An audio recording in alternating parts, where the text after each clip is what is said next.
Right now, as you settle in and close your eyes, you are falling through a hole in space. Not a metaphorical hole, not a poetic exaggeration. A real, measured, confirmed region of cosmic emptiness, roughly 2 billion light-years across. You are inside it. So is the Earth, so is the Sun, so is every star you have ever seen in the night sky, and every galaxy visible to the naked eye. All of it sits within a vast underdensity that astronomers call the KBC void, and the strange part is that it was only confirmed a little over a decade ago. Before that, nobody knew. We had been staring out at the universe for centuries, mapping stars and galaxies and the distances between them, and we had no idea that our entire cosmic neighbourhood was unusually empty.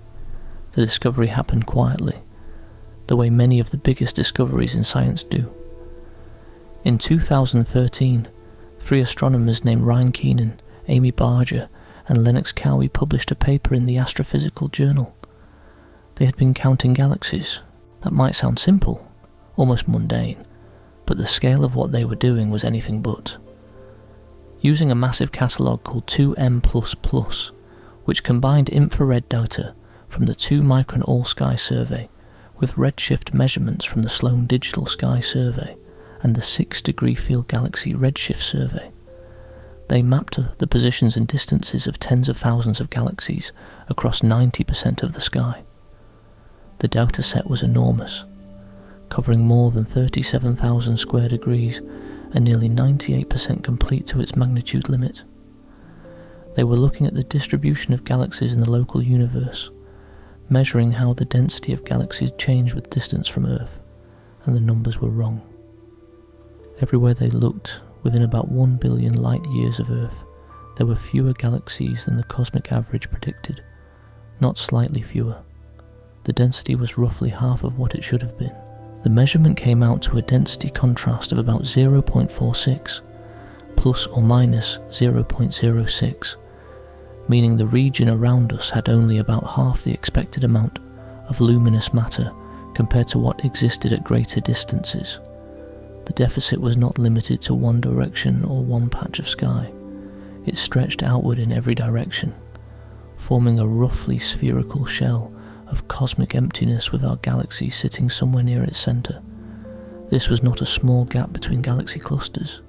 The voids that astronomers had catalogued for decades were typically between 30 and 300 million light-years across. The structure Keenan, Barger and Cowie had found was far larger. Its radius extended out to roughly 1 billion light-years, making its full diameter close to 2 billion light-years. That made it roughly 7 times bigger than any void previously measured.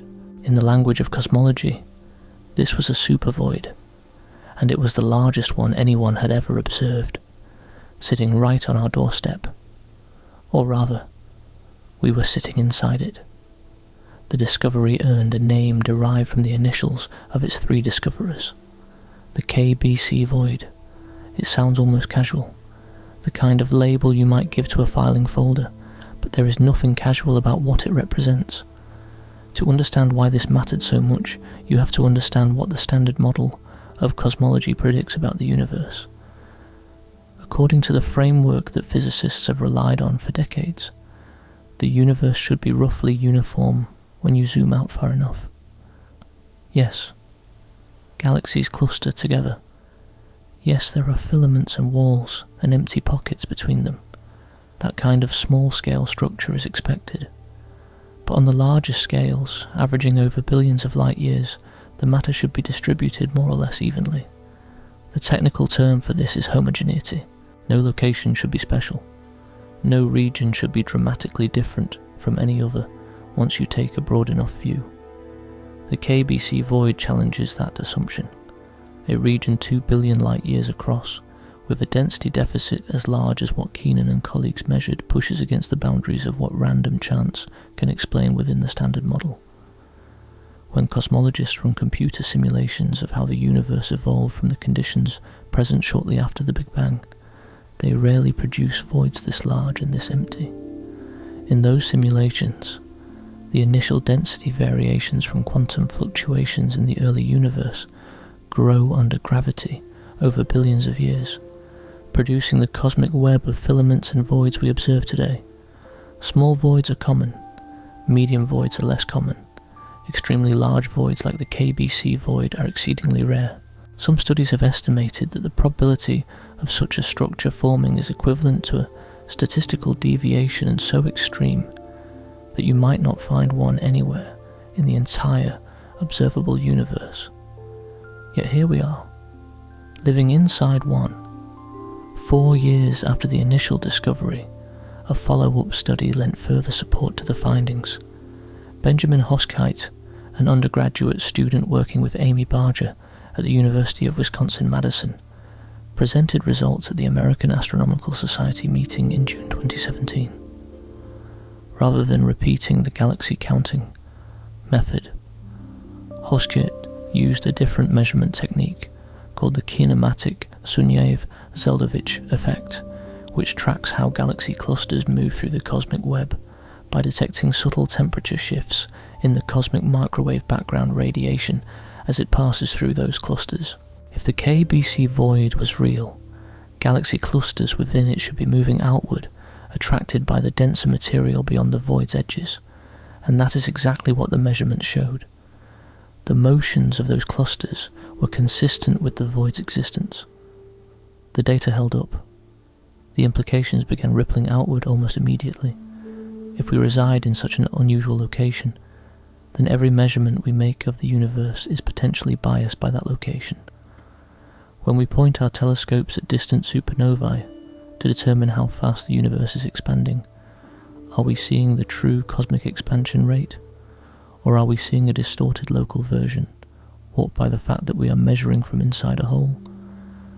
When we study the cosmic microwave background to reconstruct the history of the universe, are we accounting for the fact that the light from that ancient afterglow has travelled through this enormous underdensity on its way to our instruments?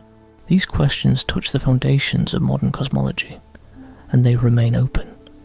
The KBC void has not been universally accepted by the scientific community. Its existence is still described in some literature as hypothetical and controversial.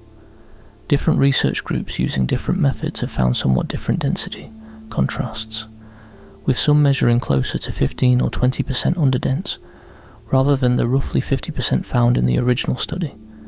The exact size and depth of the void remain subjects of active investigation, but the evidence continues to accumulate. As recently as mid-2025, new analyses of the sound waves frozen into the distribution of galaxies from the early universe showed that a model including the void was overwhelmingly preferred over one without it. The statistical preference was not marginal, it was decisive. So as you lie here in the quiet, in whatever room you have chosen to rest in tonight, know that the darkness outside your window extends further than you might have imagined. Not just to the edge of the atmosphere, or to the moon, or to the nearest star, but outward through a billion light years of thinned out space, an immense region where galaxies are scarce, where gravity is weak, and where the very measurements we use to understand our universe may be quietly, persistently wrong. The void is real. We are inside it. And to understand what that means, we need to begin with a simpler question. What exactly is a cosmic void, and why are they so much stranger than their name suggests? When astronomers call a region of space a void, they do not mean it is empty. That is one of the great misconceptions about these structures. A cosmic void is not a vacuum in the way you might picture one, not a sealed chamber with nothing inside. It is a region where matter is far less concentrated than the cosmic average, but matter still exists there. Think of it like a desert. A desert is not lifeless. There are still plants, animals, the occasional river, but compared to a rainforest, the density of life is dramatically lower. Cosmic voids work the same way. The galaxies do not vanish. They become rare, scattered islands drifting through an ocean of near-nothingness. A typical cosmic void has a density of roughly 1/5 the average density of the universe. That might not sound impressively empty until you consider what the average density of the universe actually is. If you took every planet, every star, every galaxy, every gas cloud, every particle of dark matter in the entire observable universe and spread it all out into a perfectly uniform layer across the full 93 billion light-year expanse of the cosmos, the resulting density would be approximately 1 hydrogen atom per cubic meter. 1 atom. In a space the size of a large closet, that is the universe on average. Inside a void, the density drops to roughly 1/5 of even that. You would need a volume 5 times larger to find a single atom. The emptiness is almost incomprehensible, and yet, that average includes the borders and edges of voids, where they transition into the denser walls and filaments of the cosmic web. Reach deeper into the interior of a void, far from any boundary, and the density drops further still. In the deepest parts there can be stretches spanning tens of millions of light years with essentially nothing at all. No galaxies, no visible matter, just the faintest wisps of dark matter and dark energy permeating the fabric of space itself. Between the rare galaxies scattered through voids, the space is filled mostly with dark matter, dark energy and occasional traces of hydrogen gas. The dark matter is present but far less concentrated than in the dense filaments and clusters that surround the void. It exists at maybe 15% of the cosmic average density. You cannot see it with any telescope because it does not interact with light, but its gravitational influence is there, faint as it is.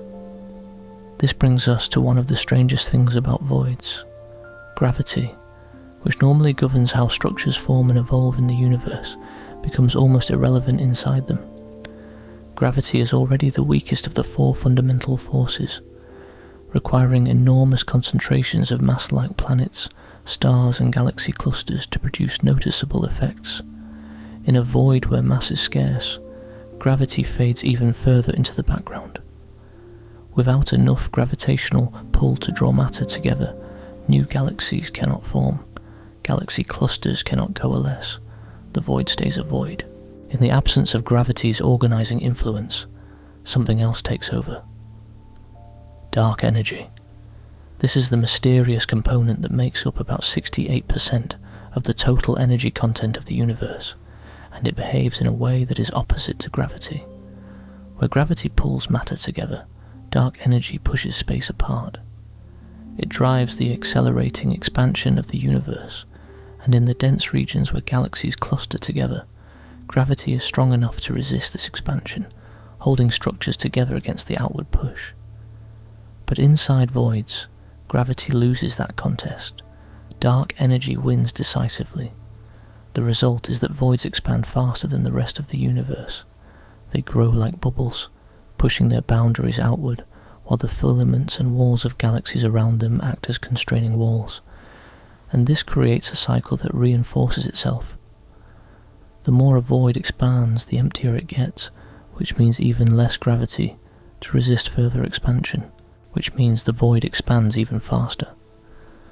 Over billions of years, voids have grown from barely perceptible dips in the early universe's density into the vast hollow chambers that dominate the cosmic landscape today. Scientists have confirmed this through careful observation. By measuring how galaxies near the edges of voids move compared to galaxies in denser regions, they have found that void galaxies are rushing outward from the void center faster than cosmic expansion alone would predict. Something is pulling them, not from inside the void but from outside it. All the denser matter in the surrounding filaments and walls exerts a gravitational pull on the material within the void, drawing it outward toward the higher density regions. Think of a valley surrounded by mountains. Gravity pulls toward the mountains, which means it pulls you away from the valley's center. Inside a cosmic void, the same principle applies, except the valley is billions of light years across, and the mountains are walls of galaxies. Our own galaxy participates in this pattern. The Milky Way is moving away from a nearby underdensity, called the local void, at roughly 260 kilometers per second, driven by the gravitational pull of denser structures beyond it. That is nearly 600,000 miles per hour, fast enough to cross the distance from the Earth to the Moon in about 24 minutes. The effects of this emptiness extend beyond just the motion of galaxies. Light itself, behaves differently when it passes through a void. When a photon enters a region of lower density, it experiences less gravitational influence. In a static universe, this would not matter. The photon would gain a tiny bit of energy falling into the slight gravitational well on one side and lose exactly the same amount climbing out the other side. The effects would cancel perfectly. But the universe is not static. It is expanding, and voids are expanding even faster than average.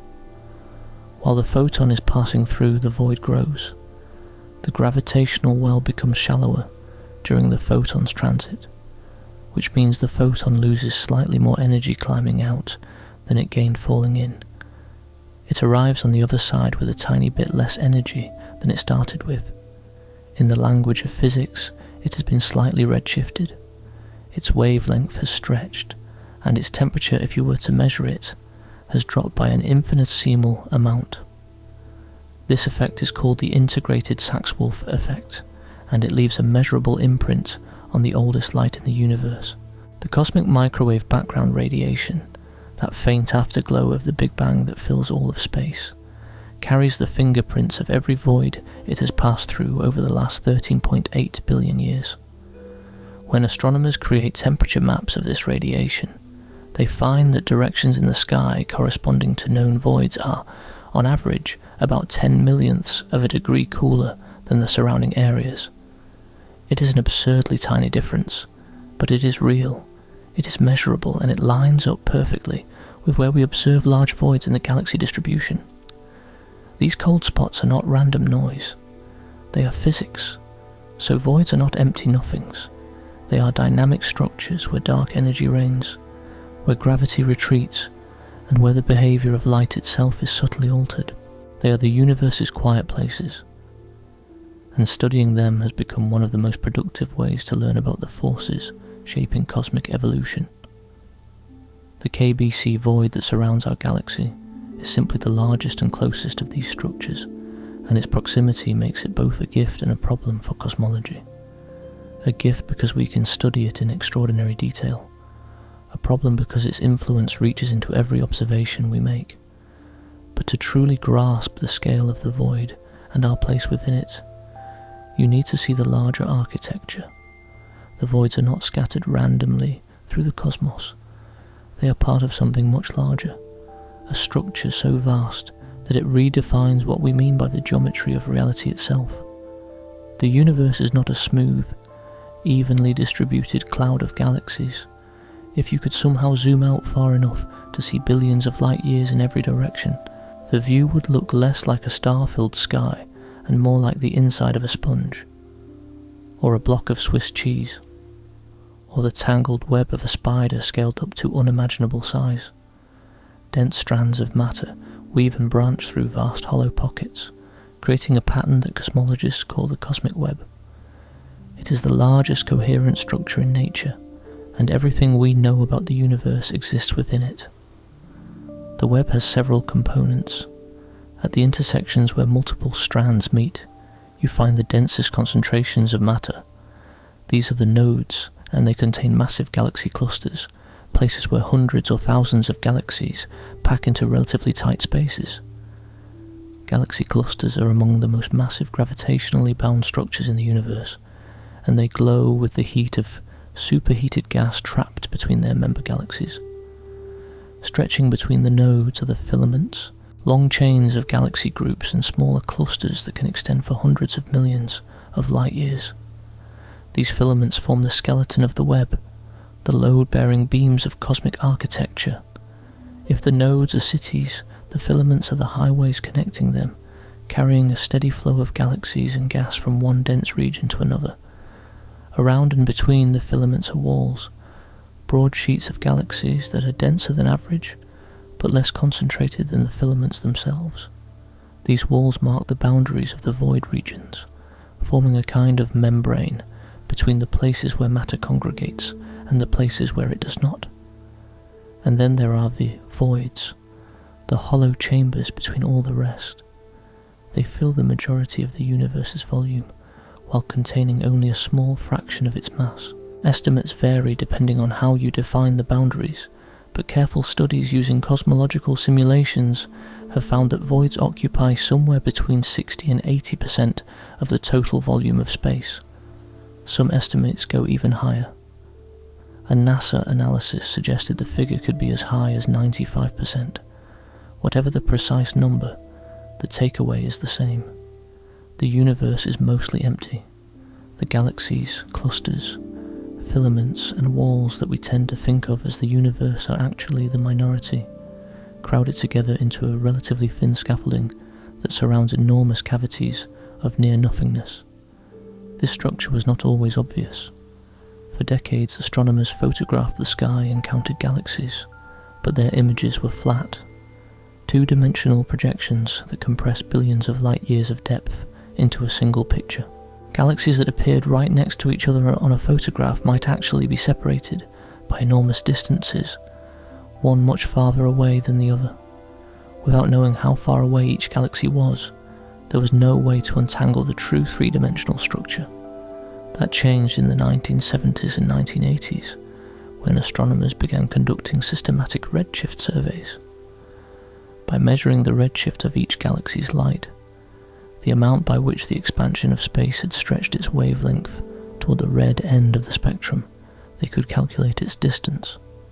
Every galaxy's redshift told them how far away it was, and suddenly the distribution of matter in 3 dimensions snapped into focus. The universe had structure on scales nobody had anticipated. The first significant void discovery came in 1978, when 2 independent teams identified large underdense regions in the galaxy distribution. More surveys followed, each probing deeper into space and revealing an increasingly intricate web. In 1981, astronomers discovered a particularly large void in the constellation Bootes, nearly 50 megaparsecs across. It was startling at the time, a region of space so empty that it seemed to defy the expectation of cosmic uniformity. The Bootes void contained so few galaxies that astronomers initially questioned whether their data was correct, whether some instrumental error or selection bias had caused them to miss the galaxies that should have been there. But the void was real. Subsequent observations confirmed its existence and revealed a handful of galaxies scattered through its interior, lonely islands separated by tens of millions of light-years of near emptiness. The discovery made headlines and forced cosmologists to confront the possibility that the universe was far more structured on large scales than their models had assumed. Through the 1980s, the pace of discovery accelerated.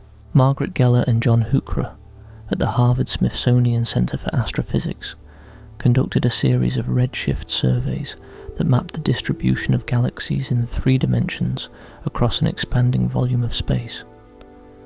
In 1989, they published results from the CFA-2 survey that revealed the Great Wall, a sheet of galaxies stretching roughly 750 million light-years in length. It was, at the time, the largest known structure in the universe, but just as remarkable as the wall itself were the vast empty regions it bordered. The surveys showed that the universe was not gently undulating between slightly denser and slightly less dense regions. The contrast was dramatic. Galaxies crowded into thin walls and filaments, and between them lay enormous volumes with almost nothing inside. These early surveys covered only a small fraction of the observable universe. Their depth was limited by the technology of the time, and the volume they mapped was tiny compared to the full extent of the cosmos. But even within those limited volumes, the emerging picture was clear. The universe had a foam-like or sponge-like structure, with dense surfaces enclosing vast hollow interiors. The question was no longer whether this structure existed, but how far it extended, how large the individual voids could grow, and what it meant for our understanding of cosmic evolution.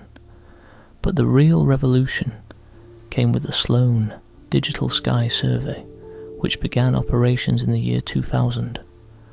Over the following years, this project created the most detailed, 3-dimensional maps of the universe ever assembled, spanning billions of light-years. The maps were stunning. Filaments twisted and branched like blood vessels in a body. Clusters glowed at the intersections, and between them the voids appeared as dark, hollow bubbles, some spanning 500 million light-years or more. Among the largest structures the survey revealed was the Sloan Great Wall, a filament of galaxies stretching nearly 1.4 billion light-years in length.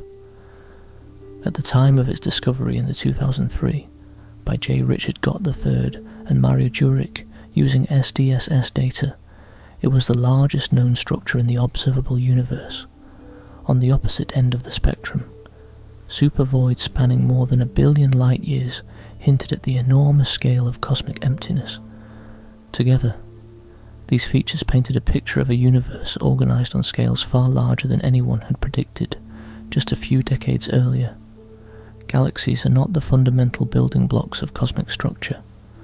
The web itself is the structure, with galaxies merely marking the places where matter happens to concentrate. And the natural question that follows from this realization is, why? Why does the universe organize itself this way? The answer reaches all the way back to the beginning. In the first fraction of a second after the Big Bang, during a period called inflation, the universe expanded exponentially. It grew from something unimaginably small to something cosmically vast in a time span of perhaps 10 to the negative 35 seconds. During that explosive expansion, quantum fluctuations, the inherent randomness that exists at the subatomic level, were stretched from microscopic scales to cosmic ones. These fluctuations created tiny variations in the density of matter and energy.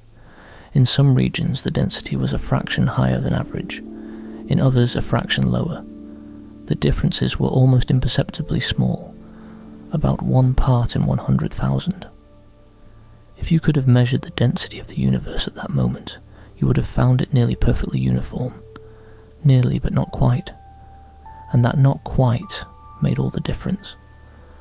As the universe continued to expand and cool, gravity began its slow, patient work. The regions that were slightly denser than average pulled in more matter from their surroundings, making them denser still.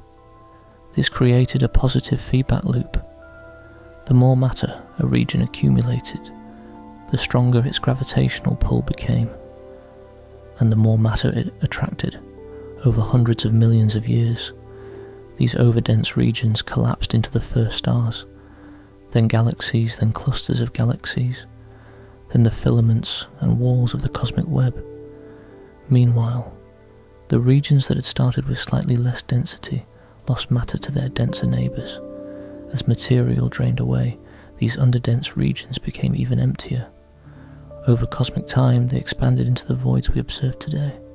The entire process is called gravitational instability, and it transformed barely perceptible initial ripples into the dramatic large-scale structure that defines the modern universe. The cosmic microwave background radiation provides a snapshot of those original density variations. It is light from when the universe was only about 380,000 years old, the moment when the cosmos cooled enough for atoms to form in light to travel freely for the first time. Satellites like the Cosmic Background Explorer, the Wilkinson Microwave Anisotropy Probe, and the Planck spacecraft have mapped the temperature of this radiation across the entire sky with extraordinary precision. The maps show a mottled pattern of warmer and cooler spots, with temperature differences of only a few millionths of a degree. But those tiny variations correspond directly to density differences.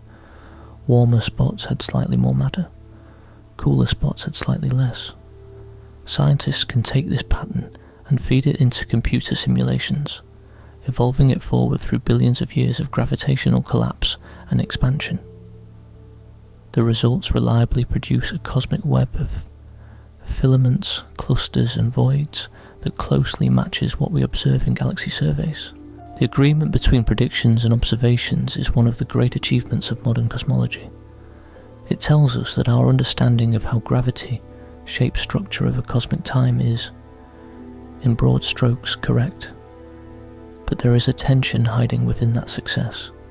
The simulations rarely produce voids as large or as deep as the KBC void.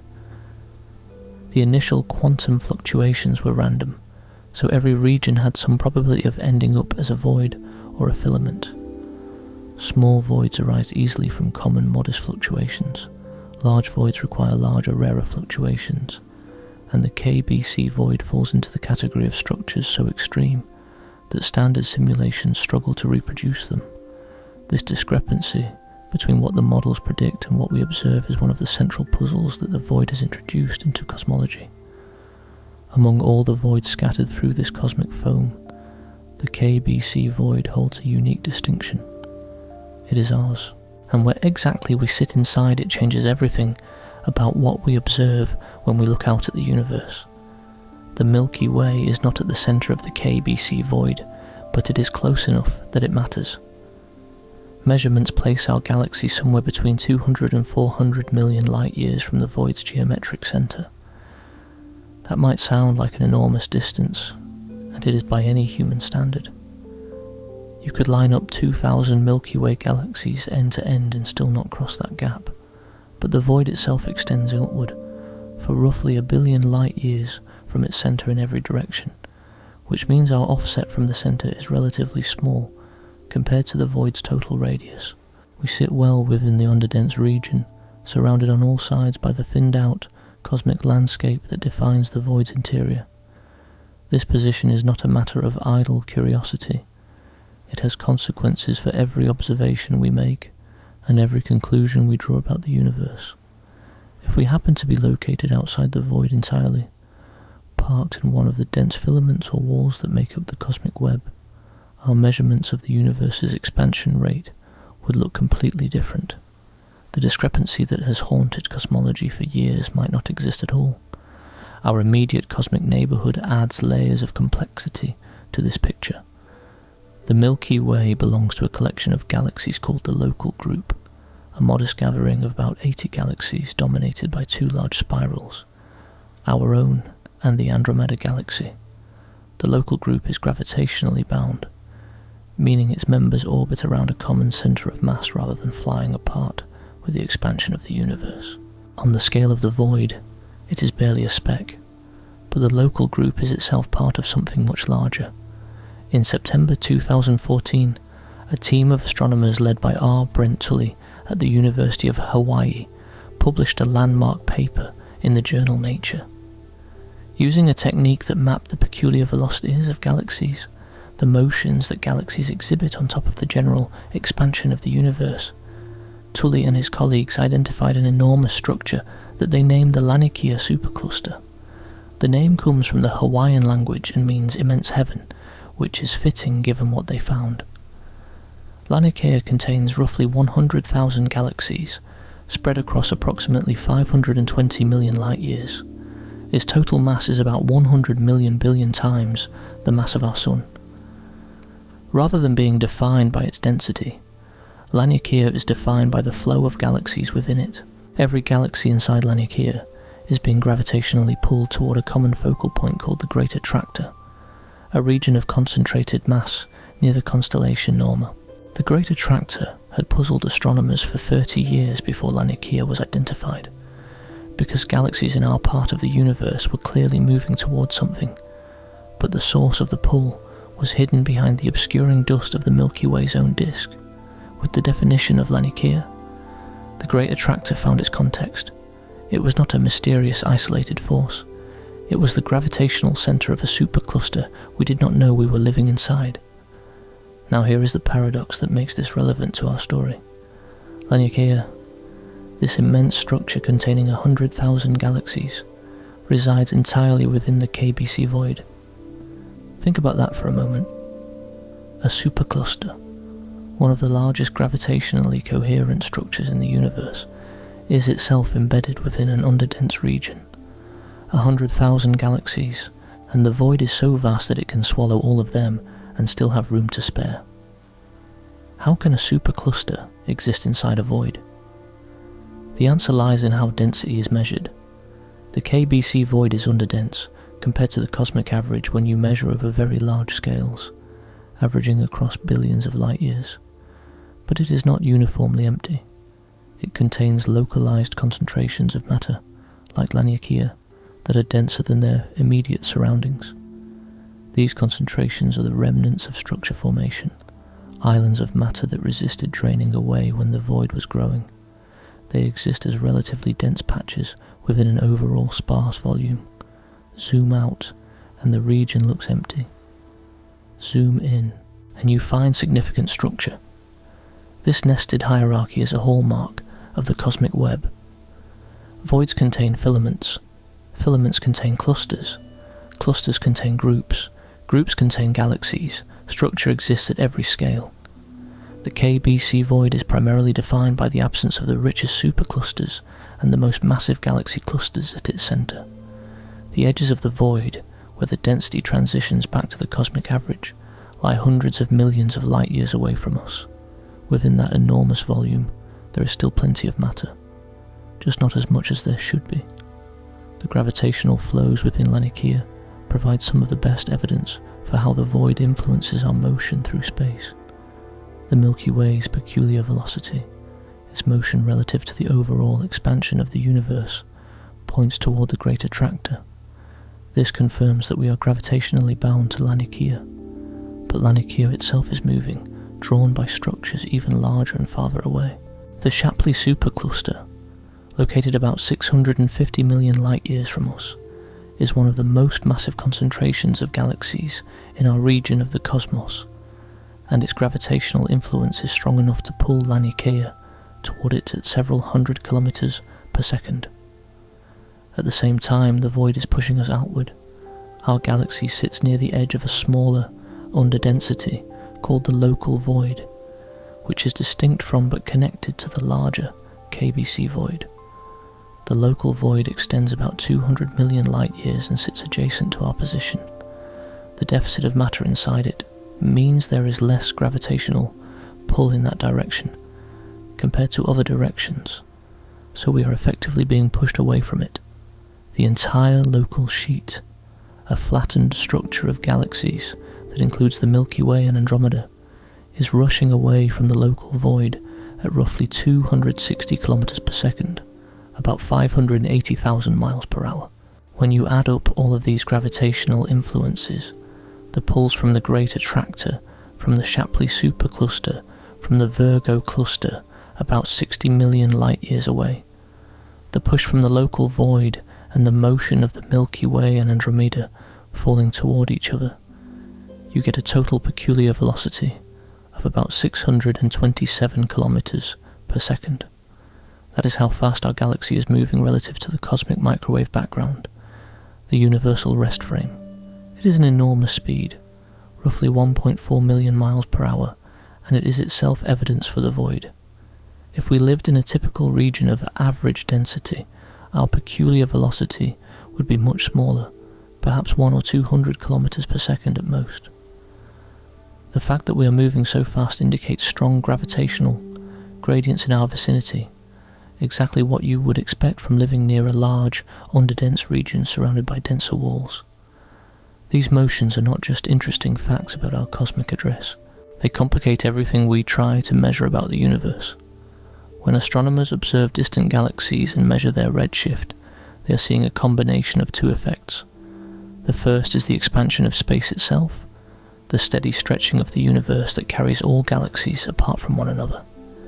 The second is the peculiar velocity of those galaxies, their individual motions in response to local gravitational influences. Normally, scientists can separate these two effects because peculiar velocities tend to average out when you look at a large enough sample. For every galaxy moving toward you, another is moving away, and the net contribution is close to zero. But inside a void, the peculiar velocities do not average out. They all point in the same direction, outward, away from the void center. This creates a systematic bias that inflates the apparent expansion rate when measured from within the void. It is not random noise that cancels over large samples. It is a coherent signal that adds to every measurement, pushing the numbers in the same direction. Measurements of bulk flows, the average motion of galaxies across large volumes of space, further confirm this pattern. Entire regions are moving faster and more coherently than standard models predict, driven by the gravitational landscape of the void. Our position inside the void means we are not sampling a typical location in the universe. We are sampling from inside one of its most extreme features, and that has implications for everything we think we know about the cosmos, starting with the single most important number in all of cosmology, the rate at which the universe is expanding. The number is called the Hubble constant, after the astronomer Edwin Hubble, who first demonstrated in 1929 that the universe is expanding. It describes the relationship between how far away a galaxy is and how fast it appears to be receding from us. Every measurement you have ever heard about the age, size and fate of the universe depends on this number. Get it right, and everything else falls into place. Get it wrong, and the entire framework shifts. There are two main ways to measure it, and they give two different answers. The disagreement has become one of the defining problems of modern cosmology, and it has a name: the Hubble tension.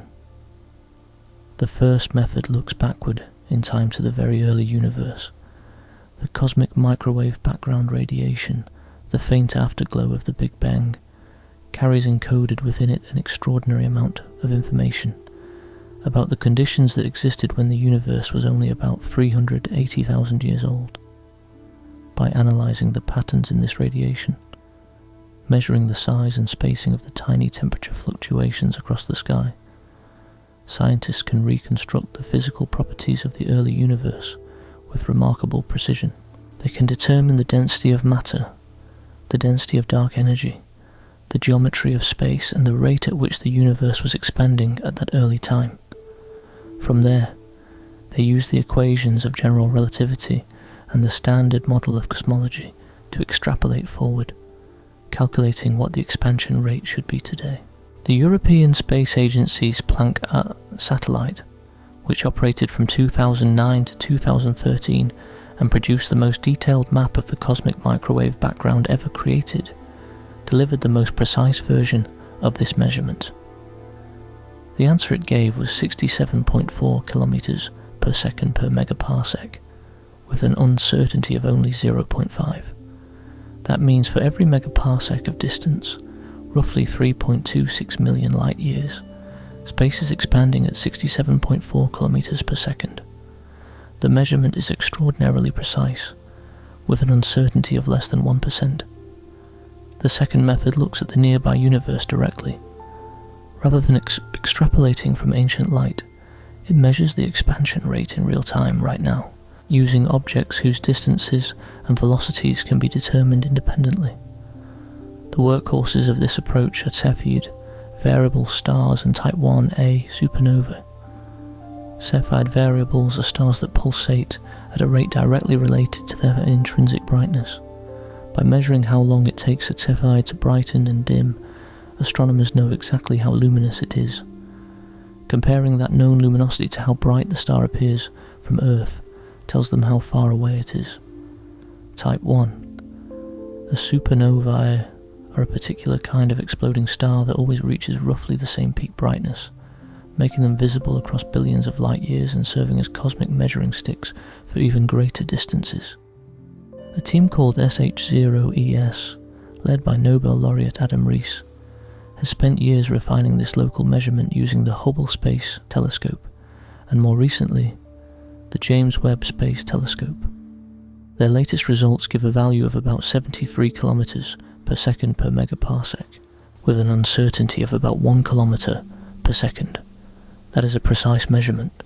The error bars are small, so one method says 67.4, the other says 73. The difference is about 8 or 9%. That might sound small, like something that could be chalked up to measurement error and ignored. But both measurements are precise enough that their error bars do not overlap. The gap between them is not a matter of fuzzy data. It is statistically significant at the 5 sigma level, meaning there is less than one chance in 3.5 million that the disagreement is a random fluke. In particle physics, 5 sigma is the threshold for claiming a discovery. In cosmology, it is the threshold for a crisis, and this is where the KBC void enters the story. If our galaxy sits inside a massive underdense region, the local measurements of the expansion rate are not measuring the true expansion of the universe. They are measuring the expansion of the universe plus the outflow velocity generated by the void. Galaxies within the void are being pulled outward by the gravitational attraction of denser material beyond the void's edges.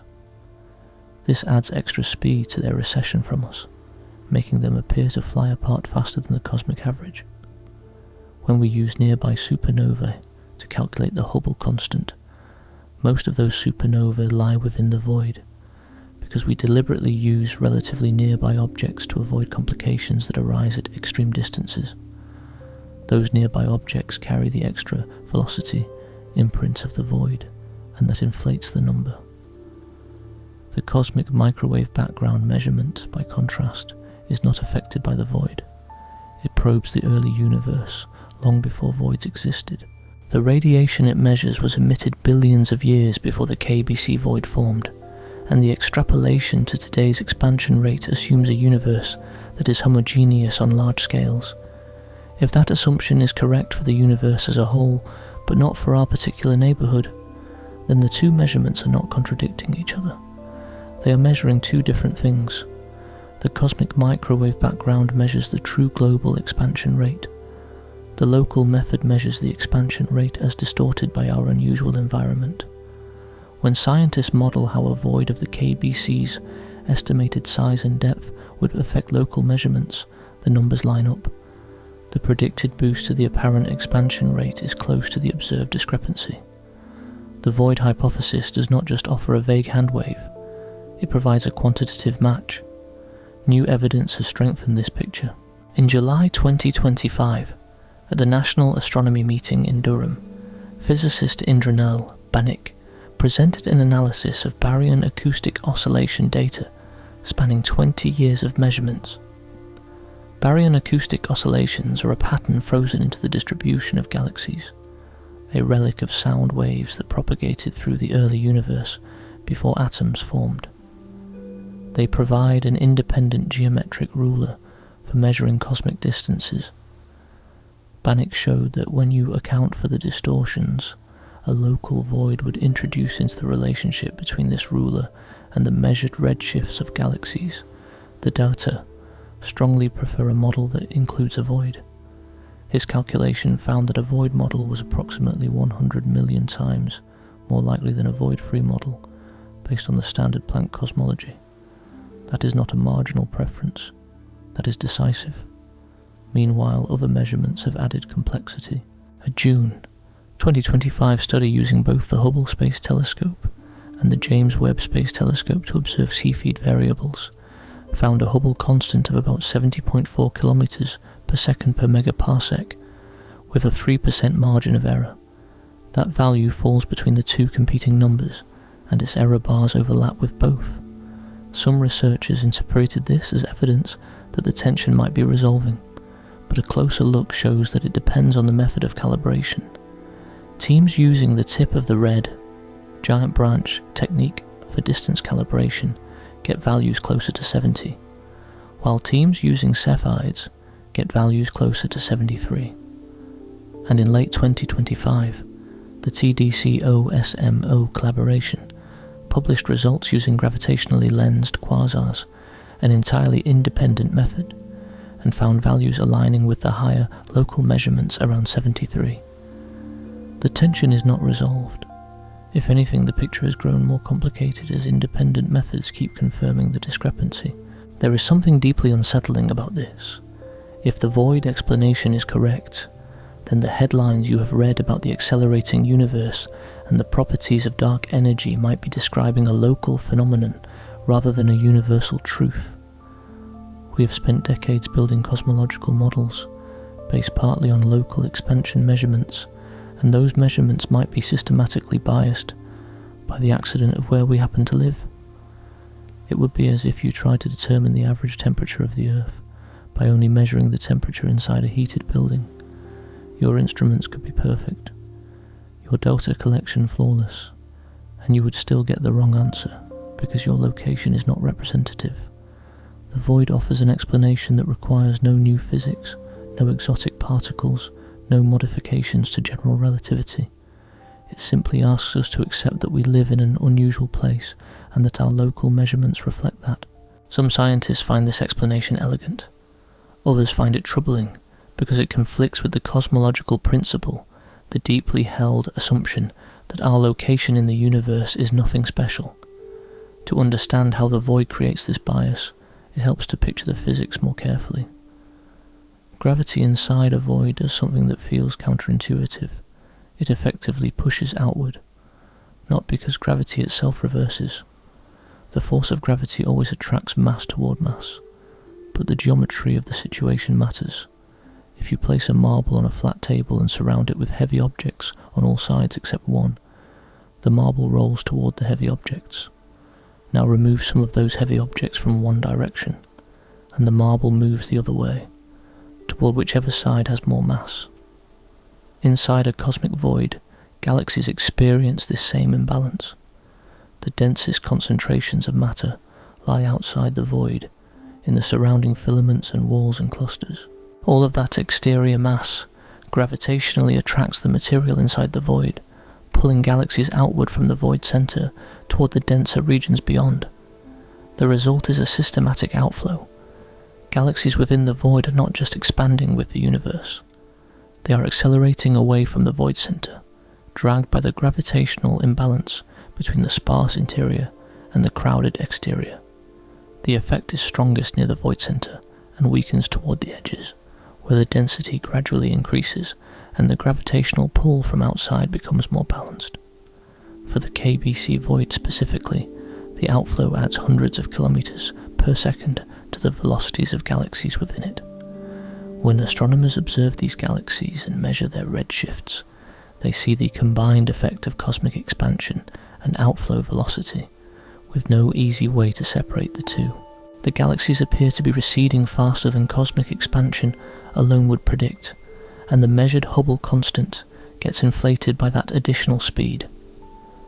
The problem compounds at different distances. Close to the void center, where we are located, the outflow is at its strongest. Farther from the center but still within the void, the outflow is somewhat weaker. Beyond the void's edge, the outflow might even reverse as galaxies in the denser walls and filaments experience different gravitational influences. This creates a velocity field that varies with distance, not a simple uniform boost but a complex gradient. When astronomers calculate the Hubble constant using supernovae at different distances, they are sampling this varying velocity field. If their supernovae are mostly within the void, which they tend to be because nearby supernovae are more precisely measured, the calculation is disproportionately influenced by the outflow. The further out you measure, the less the void affects the result. This leads to a clear prediction. The apparent Hubble constant should decrease with distance, converging toward the true cosmic value as you look beyond the void's boundaries. And this trend is exactly what recent observations have begun to show, though the data are not yet conclusive enough to settle the question definitively. The void's outflow also affects measurements of bulk flows, the average motion of galaxies within large volumes of space. Standard cosmology predicts that bulk flows should be modest on scales of a few 100 million light-years, because the universe should be roughly uniform at those scales, and the random motions of galaxies should average out. But observations consistently show bulk flows that exceed predictions, with entire regions of space moving coherently at 400 kilometers per second or more. The KBC void produces exactly this kind of large-scale coherent flow. Galaxies are not moving randomly. They are all being pulled in the same direction, outward from the underdensity. The match between predicted and observed bulk flows is one of the strongest pieces of evidence supporting the void hypothesis. It is a quantitative, testable prediction that the data confirm. Combined with the baryon acoustic oscillation evidence presented at the 2025 National Astronomy Meeting and the trend of declining Hubble constant measurements with distance, the case for the void as a significant contributor to the Hubble tension has grown substantially in recent years. But the void hypothesis, for all its explanatory power, comes with an uncomfortable implication. If our local measurements are biased by our environment, then we cannot trust them to tell us about the universe at large. We are not objective observers, looking out at a representative sample of the cosmos. We are embedded within an unusual structure, and our observations carry its fingerprint. That tension between observation and assumption runs much deeper than a disagreement about a number. It reaches into the philosophical foundations of how we understand the cosmos.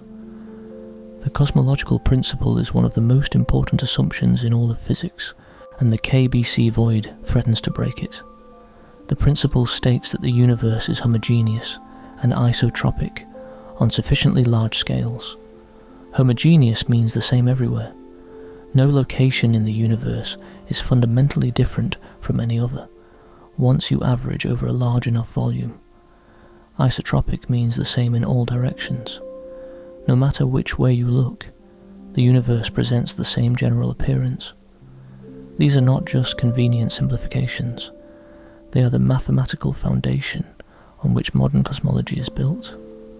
The equations that describe the expansion of the universe, the Friedmann equations derived from Einstein's general theory of relativity, assume that the universe is homogeneous and isotropic. Without those assumptions, the equations become enormously more complicated, and the clean, elegant predictions that have made the standard model of cosmology so successful would largely fall apart. And the principle has worked remarkably well. The cosmic microwave background radiation is uniform to a few parts in 100,000. Galaxy surveys show that when you average over volumes of a few hundred megaparsecs, the density of the universe does appear roughly consistent from one region to the next. The predictions of the standard model, from the relative abundance of hydrogen and helium, forged in the first few minutes after the Big Bang, to the pattern of temperature fluctuations in the cosmic microwave background, to the large-scale distribution of galaxies, all match observations to a degree that would be impossible if the cosmological principle were seriously wrong. But the KBC void asks us to look more carefully. A region 2 billion light-years across with a density deficit of 20 to 50% is not a small perturbation. It is not a modest wrinkle in an otherwise smooth fabric. It is a significant chunk of the observable universe that looks nothing like the cosmic average, and we happen to live near its centre, which makes our position genuinely unusual. Throughout the history of science, one of the most consistent themes has been the progressive removal of humanity from any special position. Copernicus showed that the Earth is not the centre of the solar system. Observations over the following centuries showed that the Sun is not at the centre of the galaxy, and that the galaxy is not at the centre of anything. The cosmological principle is the ultimate expression of this trajectory. Not only is Earth not at the centre, but there is no centre at all, because every location is equivalent to every other location on large enough scales. The void challenges this narrative. If we live inside a supervoid that significantly affects our measurements of the universe, then our location is, by definition, unusual. Voids are common in the universe, but most are far smaller than the KBC void. Supervoids of this size are rare. Finding ourselves inside one, at a time when we have developed the precision to notice its effects, seems like a remarkable coincidence. It makes physicists uncomfortable, because it feels like a step backward, a return to the idea that our position matters. The statistical rarity of the void compounds this discomfort. In 2020, Moritz Hasselbauer, Indranil Banik, and Pavel Krupa published a paper in the monthly notices of the Royal Astronomical Society in which they used one of the largest cosmological simulations ever run, called the Millennium XXNTEL, to test whether the standard model could produce a void like the KBC void. The simulation was based on the lambda cold dark matter framework, the current standard model of cosmology, using parameters consistent with the Planck satellite's measurements of the cosmic microwave background. They searched the simulated universe for voids as large and as deep as the one observed around us. They found that the KBC void was inconsistent with the predictions of the standard model at a significance level greater than 6 sigma. In statistics, a 3 sigma result is considered notable. A 5 sigma result is the threshold for a discovery.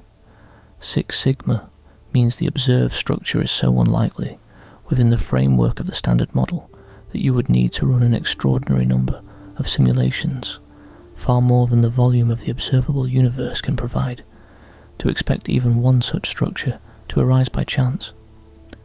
The Standard Model's power spectrum, which describes how much structure should exist at different scales, predicts that cosmic variance on scales of 300 megaparsecs should be only about 4.8%, but the observed underdensity of the KBC void, measured across 90% of the sky and across most of the galaxy luminosity function, suggests an underdensity of 46% plus or minus 6. That is nearly 10 times larger than the Standard Model can explain through random cosmic variation. This creates a stark choice. Either we accept that we happen to live in an extraordinarily rare location, a statistical outlier so extreme that it should essentially never occur under the Standard Model, or we accept that the Standard Model is missing something about how structure forms in the universe. There are counter-arguments, and they deserve to be heard. Some scientists point out that homogeneity is only supposed to hold at scales of several hundred megaparsecs or larger. The KBC void is about 600 megaparsecs in diameter, which places it right at the boundary of where homogeneity should begin to apply. Maybe the universe is simply less smooth at those scales than we assumed. If the transition to homogeneity happens at somewhat larger scales, the void becomes less anomalous.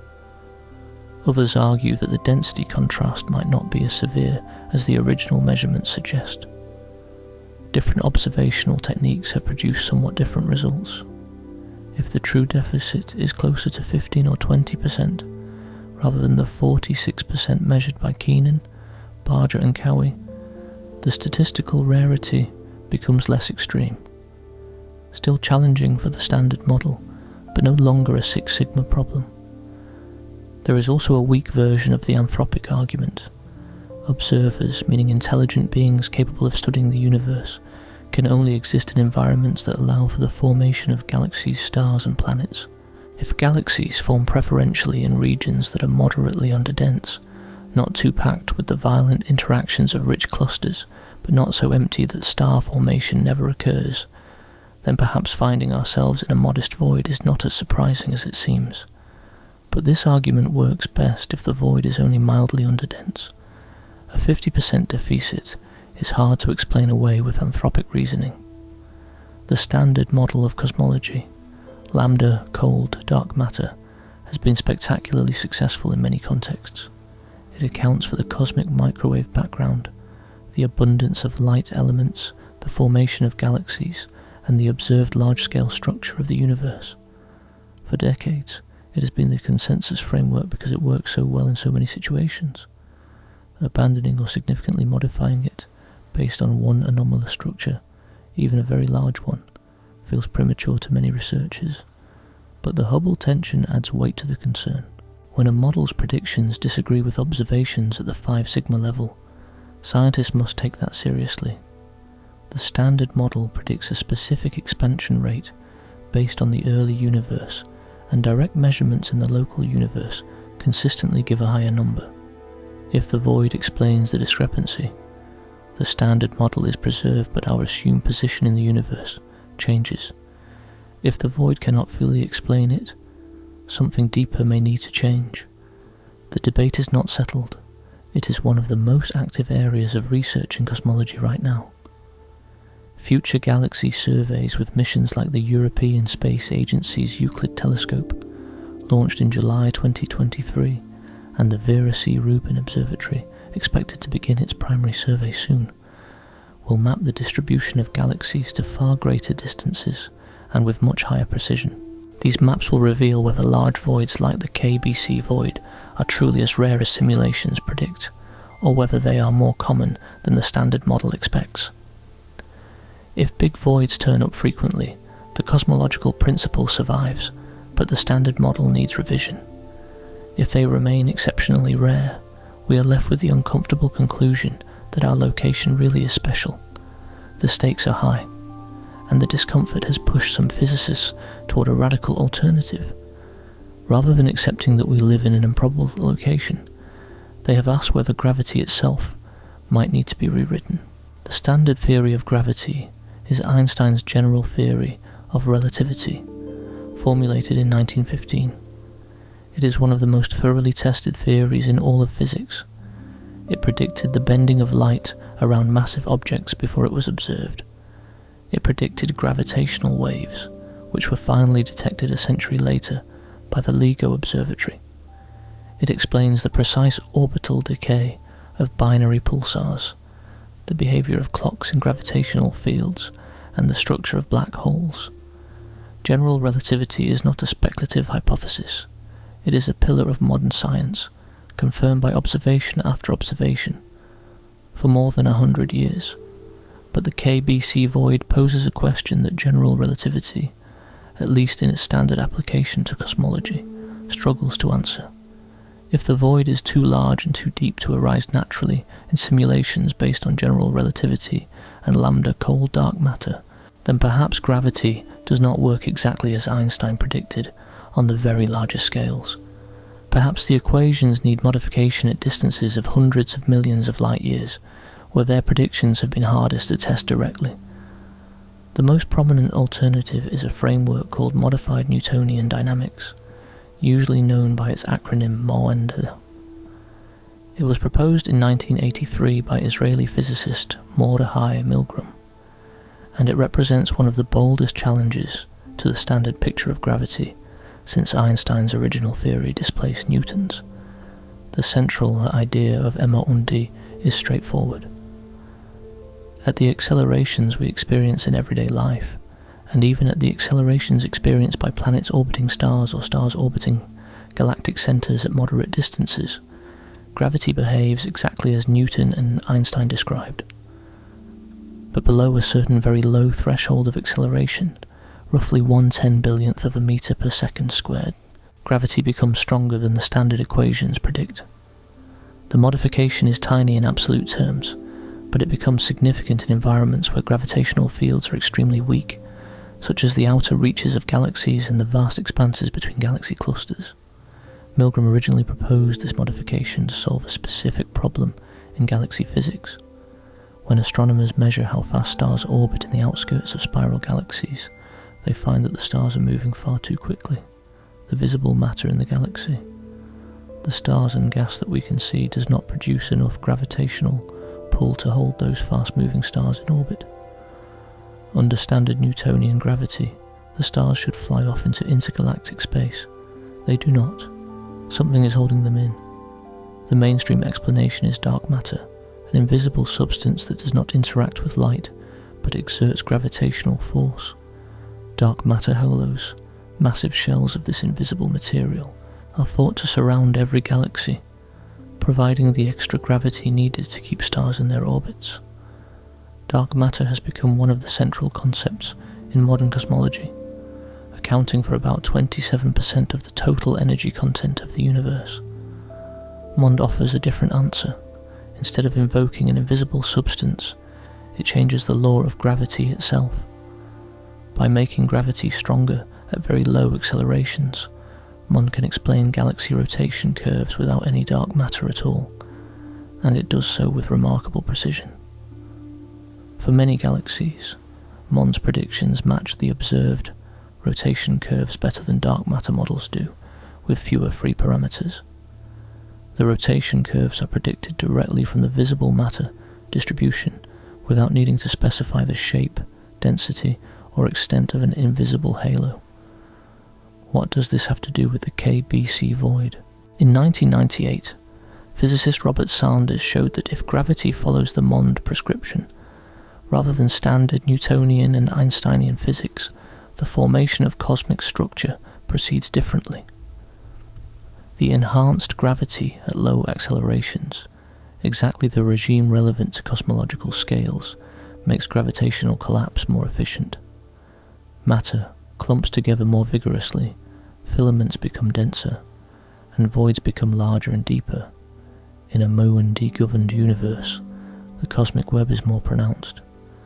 The contrast between dense regions and empty regions is sharper, and structures that would be impossibly rare under standard gravity become expected consequences of how matter organizes itself. When Hasselbauer, Banach, and Krupa applied this reasoning to the KBC void in their 2020 paper. They found that Mundi cosmology naturally produces voids as large and deep as the one observed around us. The statistical improbability that plagued the standard model evaporated. The void was no longer a Six Sigma anomaly. It was a predictable outcome of structure formation under modified gravity. This is an attractive feature. It resolves the tension between observation and theory without requiring us to accept that we live in a fantastically improbable location. The void is not a cosmic lottery ticket we happen to win. It is what the universe looks like when gravity works, the way Mundi says it does. But MOAND is not without serious problems. The framework was designed to address discrepancies on the scale of individual galaxies, and it succeeds there.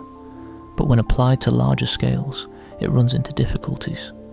The cosmic microwave background, the ancient light that encodes the conditions of the early universe, is one of the most precisely measured phenomena in all of science.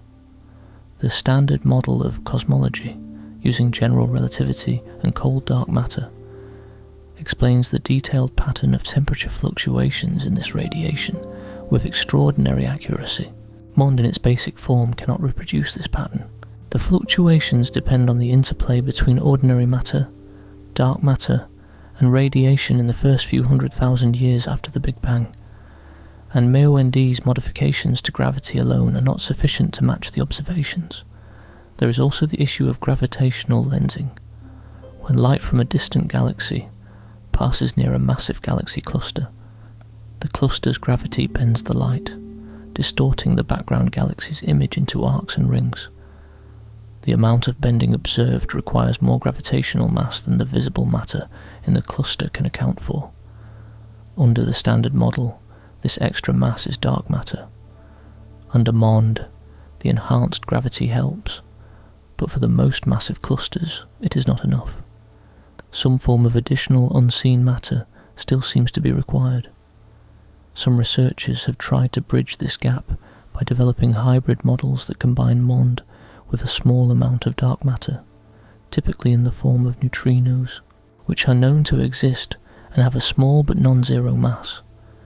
These neutrino hot dark matter cosmologies can potentially explain both the cosmic microwave background fluctuations and the enhanced structure formation, but they introduce additional assumptions, and they remain a minority position within the scientific community.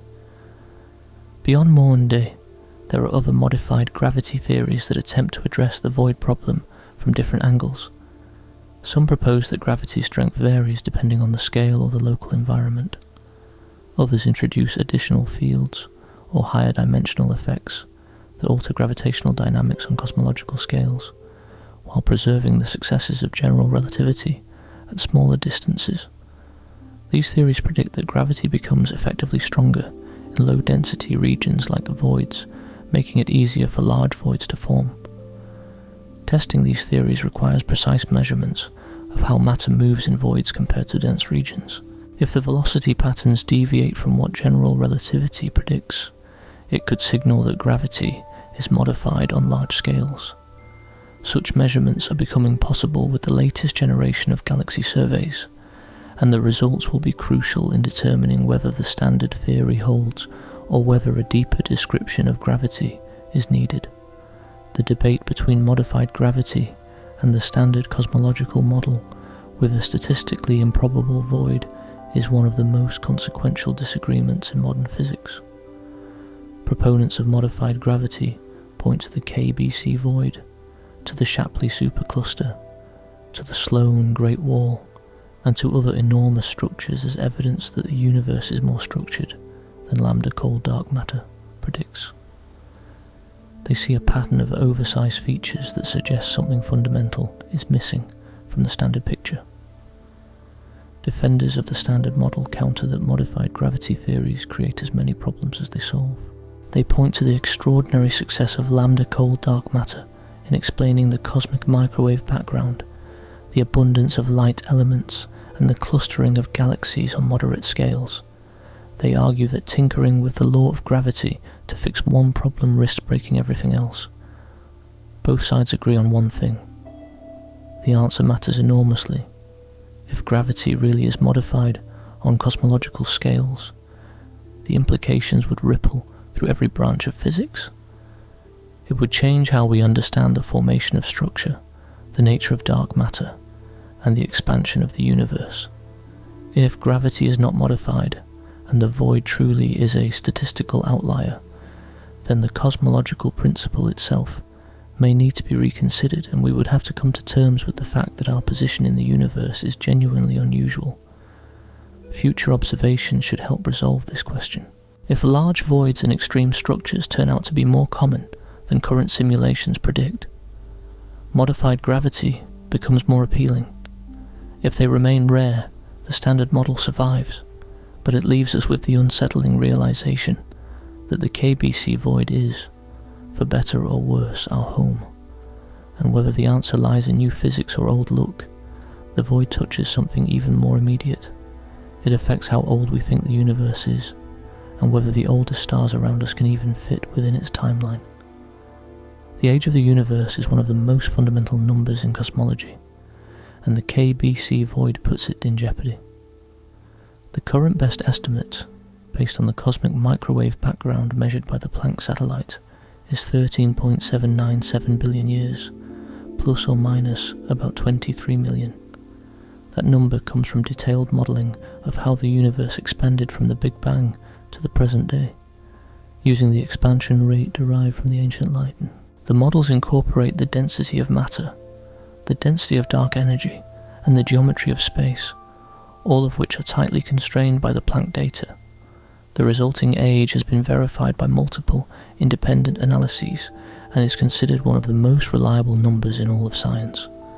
But if the local expansion rate, the higher number of about 73 kilometers per second per megaparsec, is not just a local artifact caused by the void, but rather represents the true global expansion rate, then the universe has been expanding faster than the Planck analysis assumes.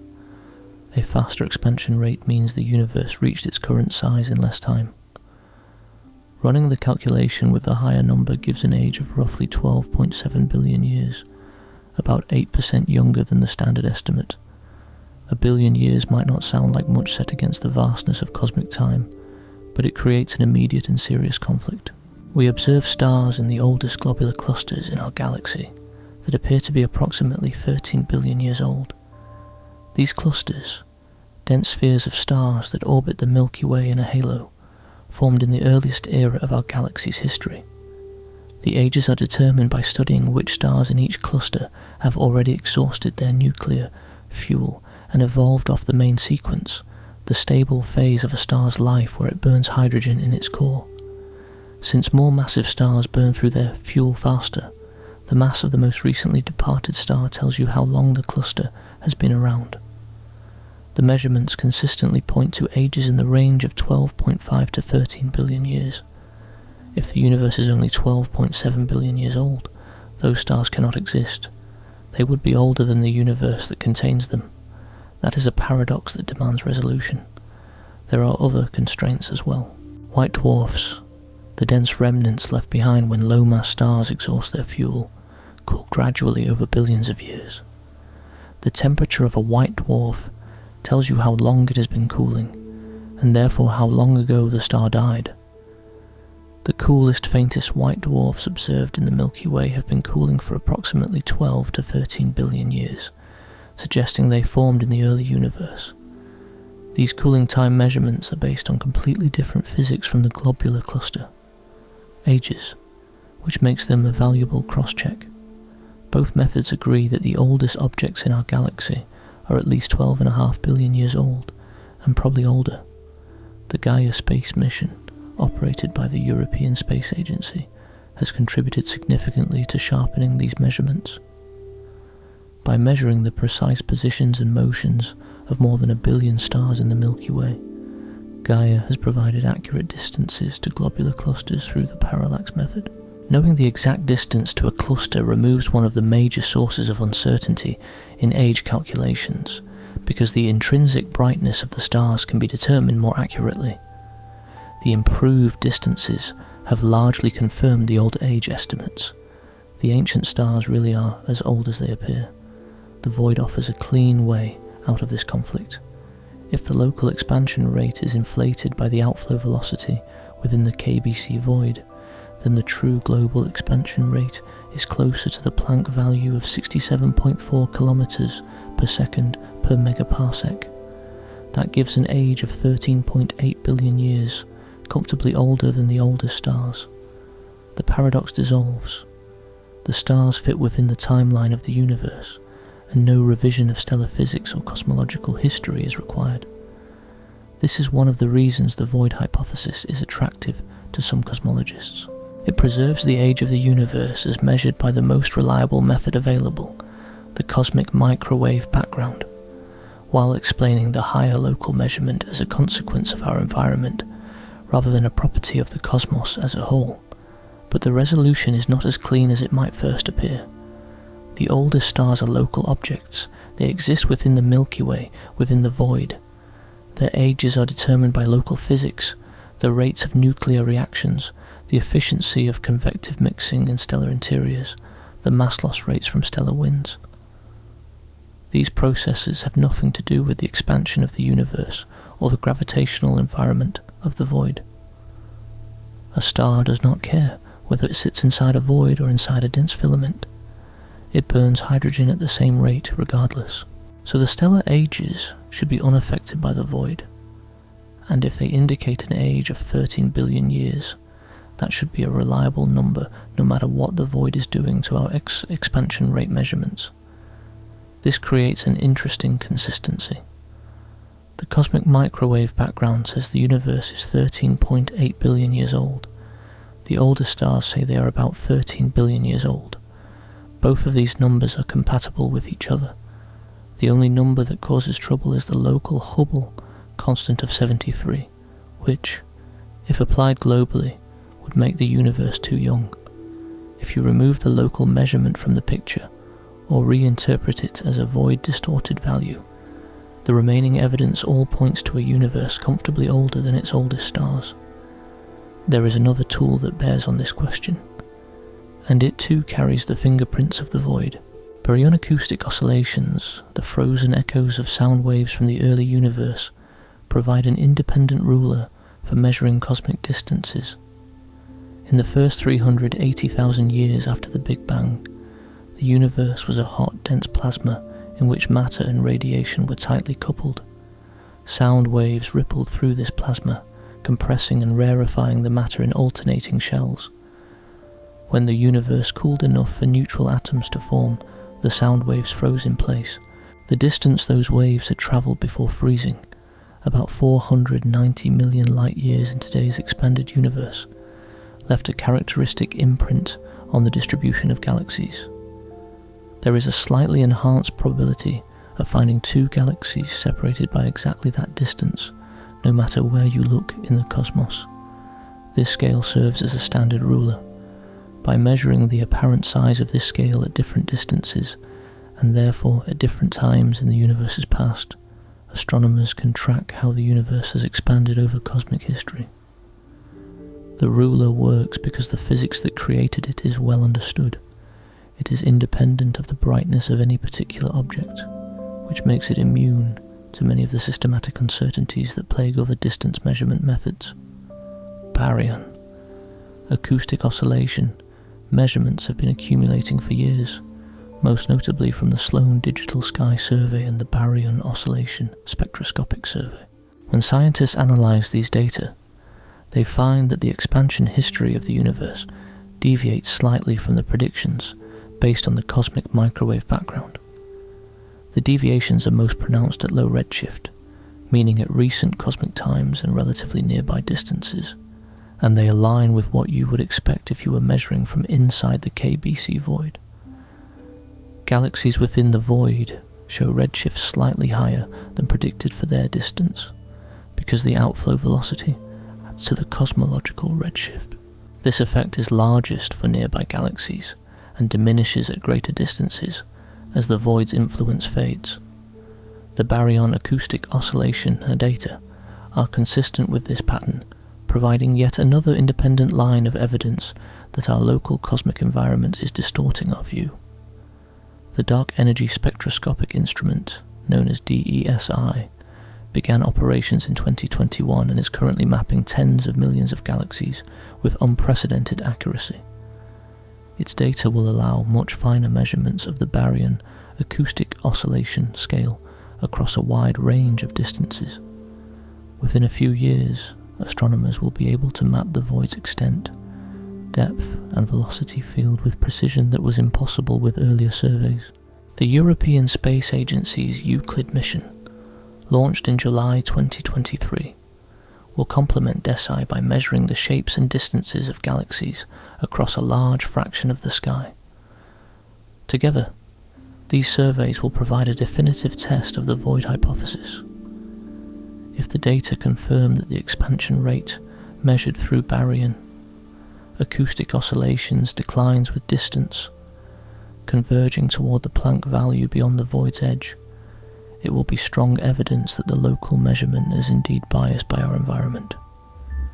If the discrepancy persists at all distances, something more fundamental is at work, and the standard model will face a reckoning.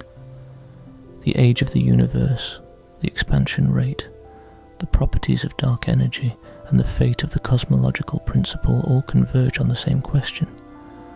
Are we measuring the universe, or are we measuring our neighbourhood? The answer has implications that reach far beyond a single number, and the KBC void is not the only emptiness that has left its mark on the cosmos. Elsewhere in the universe, another vast underdensity has imprinted itself on the oldest light in existence, raising the possibility that structures like our void may be more common than anyone suspected. The Eridanus supervoid sits roughly 3 billion light-years from Earth, in the direction of the constellation Eridanus. It was not discovered by counting galaxies, the way the KBC void was found. It was discovered through its effect on the cosmic microwave background. In 2004, the Wilkinson Microwave Anisotropy Probe, known as WMAP, produced one of the most detailed temperature maps of the cosmic microwave background ever created. As scientists studied this map, one feature stood out: a region of the sky about 5 degrees across, which is roughly 10 times the apparent diameter of the full moon, appeared significantly cooler than its surroundings. The temperature deficit was approximately 70 millionths of a degree below the cosmic average.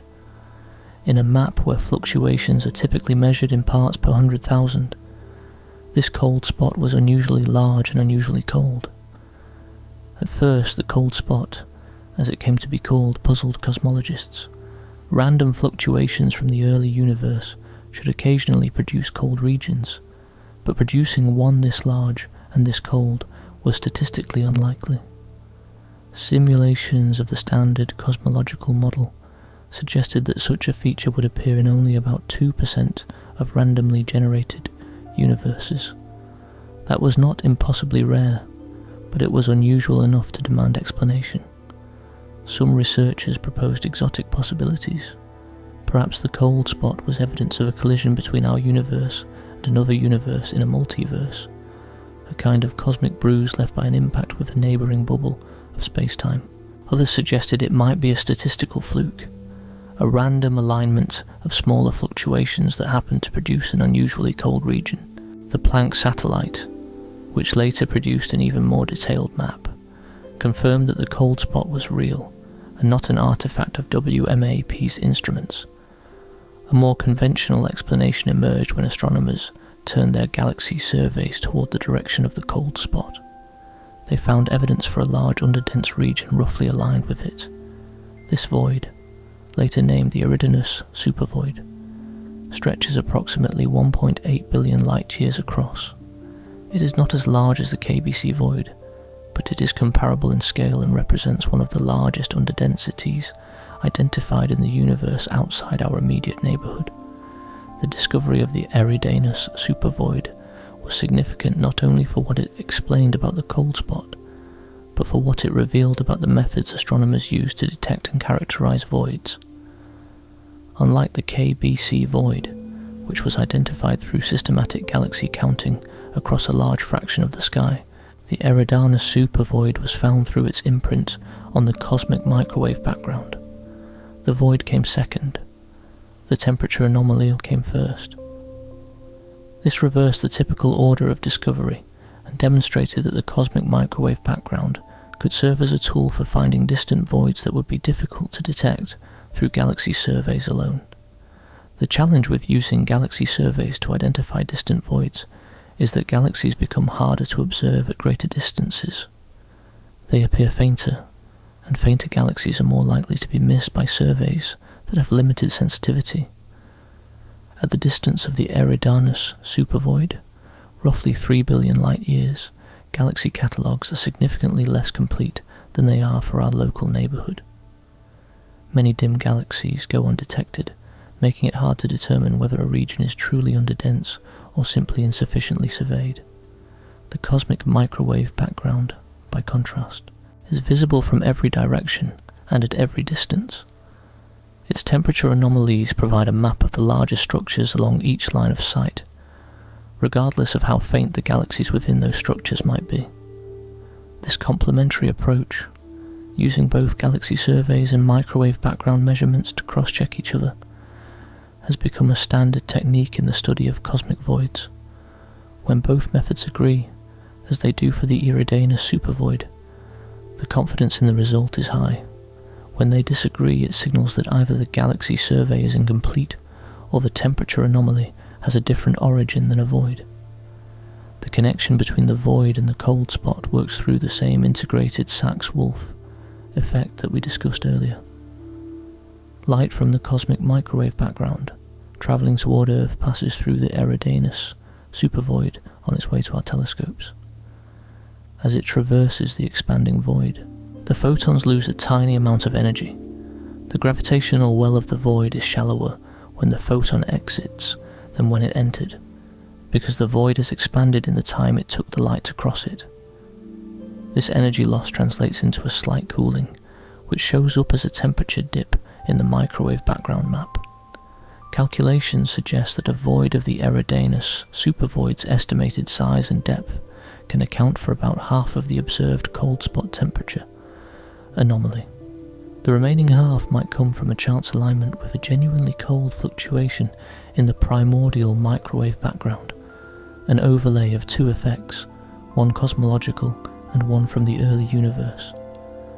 Alternatively, the void might be larger or deeper than current measurements indicate, and the full temperature deficit could be explained by the void alone.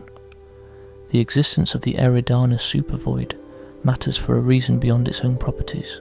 If both the KBC void and the Eridanus supervoid are real and roughly as extreme as measurements suggest, it raises an important question about how many such structures exist in the observable universe.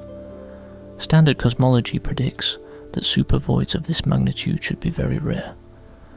Finding two of them within the volume of space we have surveyed so far suggests they might be more common than the models predict.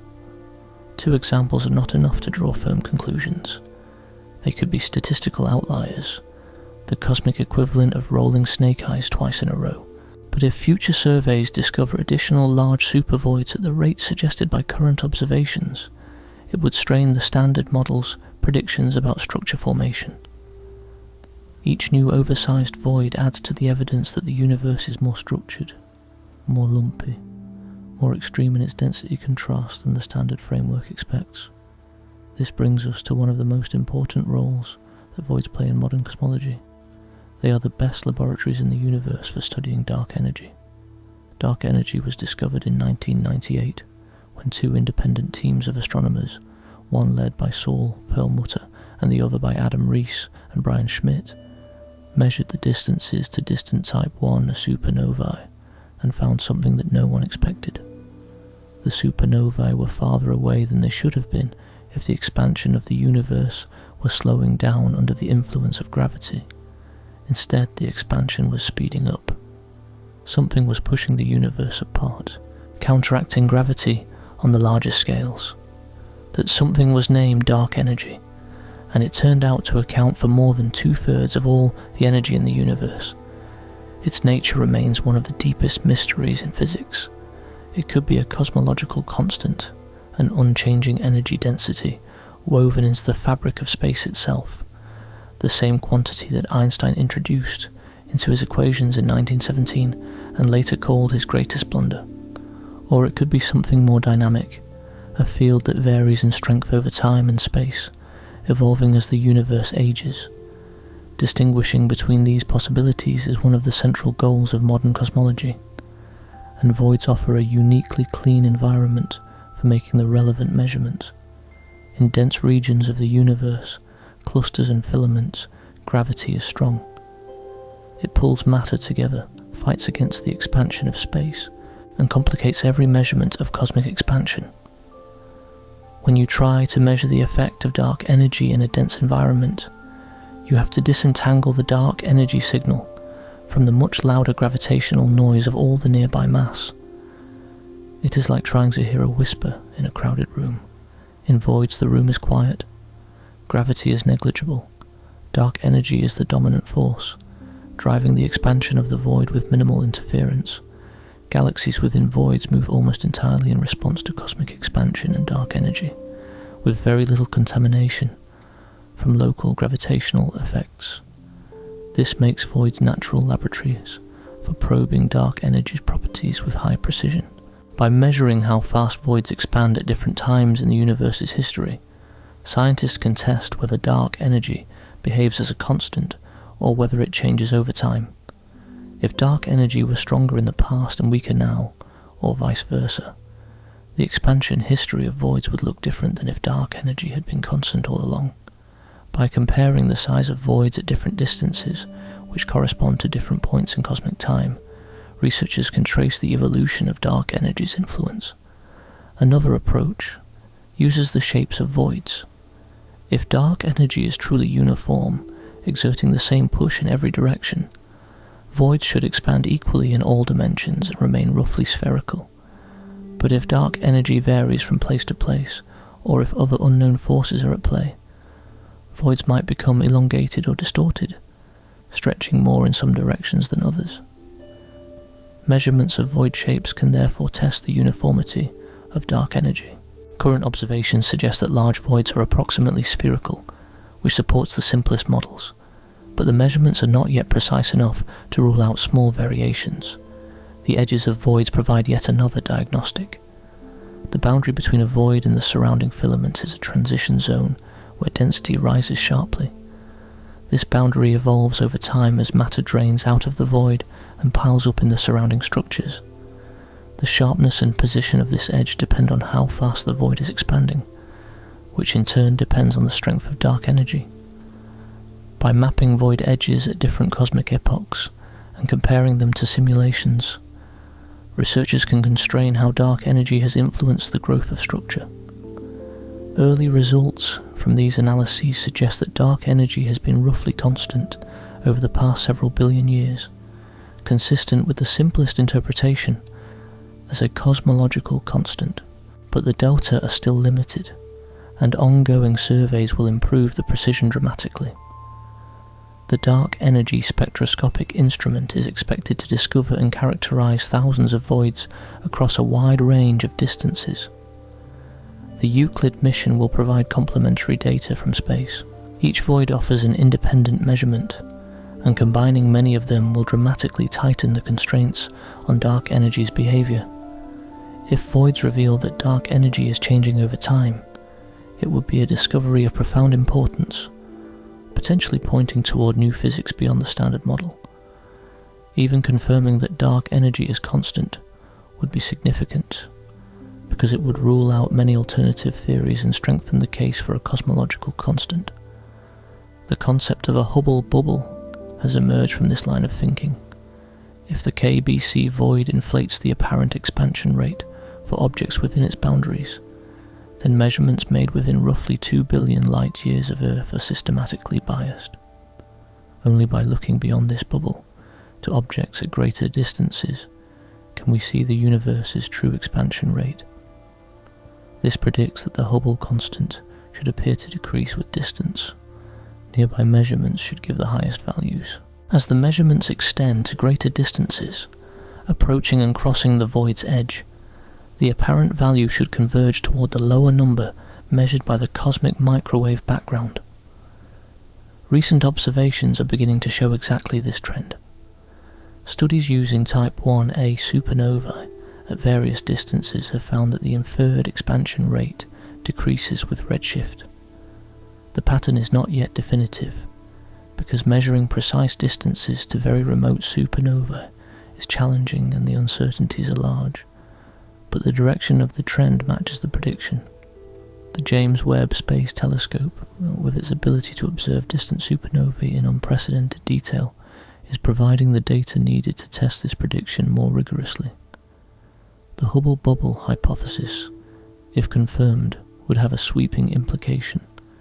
It would mean that our most precise local measurements are the ones most affected by the void. We are trapped inside the bubble, unable to step outside our local environment to see the universe from a neutral vantage point. Everything we measure within the void carries the imprint of the void's influence. It is only by reaching beyond it, which requires telescopes powerful enough to observe faint distant objects with high precision, that we can begin to see the cosmos as it truly is. This realization, that our view of the universe might be fundamentally shaped by the accident of our location, is both humbling and instructive. It does not mean our measurements are worthless. It means they require context, and the void, far from being a boring blank space between more interesting structures, has become one of the most scientifically productive features in the entire cosmos. As we move toward the final chapters of this story, the void's influence extends from the abstract realm of cosmological constants and statistical tensions into something more tangible. It shapes the galaxies that form within it. It determines the future of the structures around us, and it offers a quiet, sobering glimpse of what the universe will look like not just millions, but trillions of years from now. Galaxies inside cosmic voids grow up in profound loneliness. Unlike galaxies in dense clusters, which interact constantly with their neighbours, colliding, merging, stripping gas from one another, and triggering bursts of star formation, void galaxies evolve in near total isolation. The nearest neighbour might be tens of millions of light years away, too far for any gravitational interaction to occur on any relevant timescale. This environmental difference shapes everything about them. Void galaxies tend to be smaller and dimmer than galaxies in the dense filaments and clusters. They have lower total masses, fewer stars, and less overall matter. Many of them are classified as dwarf galaxies, the smallest category, barely massive enough to hold onto their gas against the outward pressure generated by their own star formation. Without the gravitational heft of a more massive galaxy, gas can be blown out of the system entirely by the energy released from newly forming stars, limiting the galaxy's ability to grow. Their isolation also means they rarely experience the mergers that drive much of galaxy evolution in dense environments. Mergers are transformative events. When two galaxies collide, their gas is compressed, triggering intense bursts of star formation. Their central black holes can be fed, pouring luminous active galactic nuclei. Their shapes are scrambled, converting orderly spiral structures into the smooth, featureless, elliptical galaxies that dominate the centers of galaxy clusters. Without mergers, none of this happens. Void galaxies are left to evolve on their own, following a quieter, slower path. The result is that void galaxies tend to be late-type spirals or irregular galaxies rather than ellipticals. They maintain their disk structures and spiral arms because nothing has come along to disrupt them. Some void galaxies display remarkably undisturbed morphologies, with smooth rotation patterns and symmetrical shapes that would be impossible in the more violent environments of galaxy clusters. They are galactic backwaters, untouched by the collisions and tidal forces that shape their more social counterparts. There is a surprising twist in this picture. While void galaxies generally form stars at a lower rate than cluster galaxies, a higher fraction of them are experiencing intense, short-lived bursts of rapid star formation at any given moment. This seems contradictory at first. How can galaxies that are quieter overall be more likely to be in the middle of a starburst? The answer lies in their gas content. Void galaxies are often unusually gas-rich.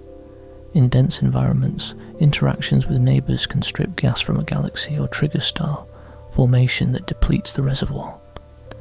In voids, galaxies hold on to their gas for much longer, building up large reserves of neutral hydrogen that have never been converted into stars. When something finally triggers star formation, perhaps an internal instability or a slow accumulation of gas in the galaxy's centre, there is an enormous amount of fuel available. The starburst is intense but brief, flaring up and then subsiding as the gas is consumed. The chemical composition of void galaxies is another area of active research.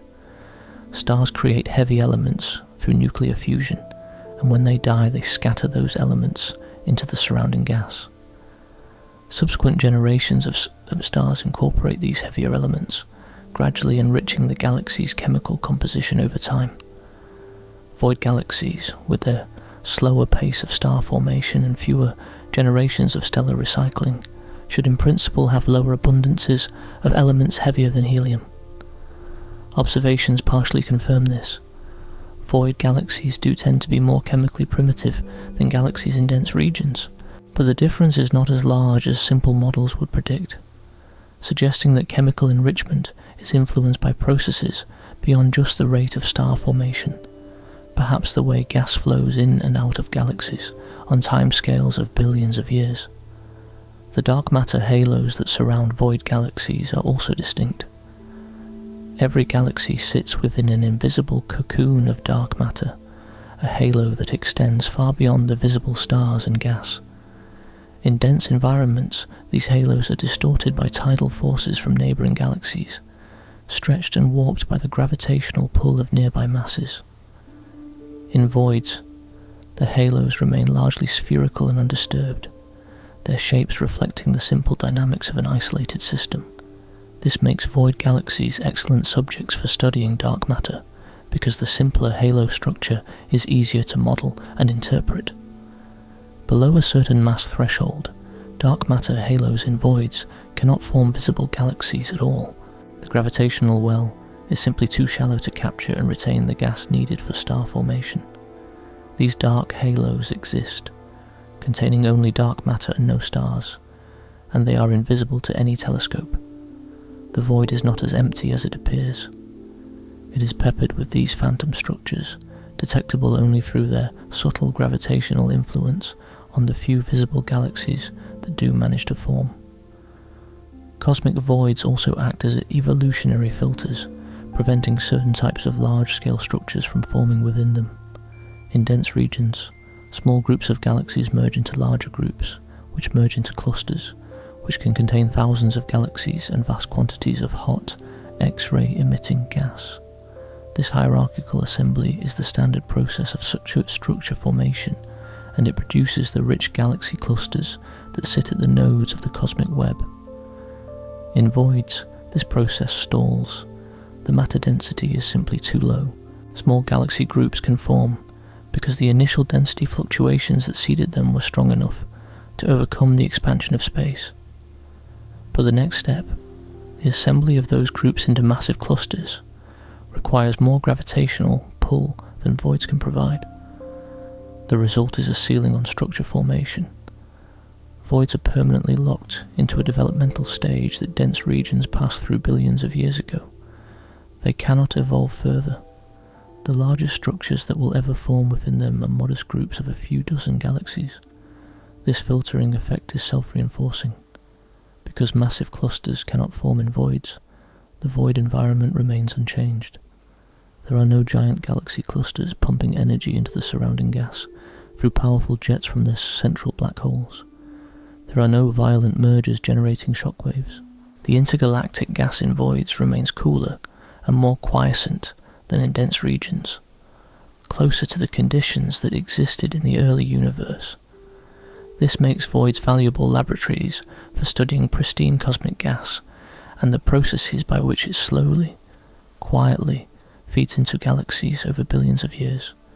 The intergalactic medium within voids deserves particular attention, because it is fundamentally different from the intergalactic medium in dense environments. In galaxy clusters and along the filaments of the cosmic web, the gas between galaxies has been heated to millions of degrees. It glows in X-rays, a superheated plasma energized by shocks from galaxy collisions, by the fierce radiation from active galactic nuclei, and by the gravitational compression of infalling matter. This hot intracluster medium is one of the defining features of rich galaxy clusters, and is easily detected by X-ray telescopes like Chandra and XM Newton. In voids, nothing like this exists. The gas has not been heated by violent astrophysical processes. It remains much cooler, at temperatures of perhaps a few thousand degrees, and it is far more diffuse. Much of it is neutral hydrogen, atoms that have not been stripped of their electrons by intense radiation or shock heating.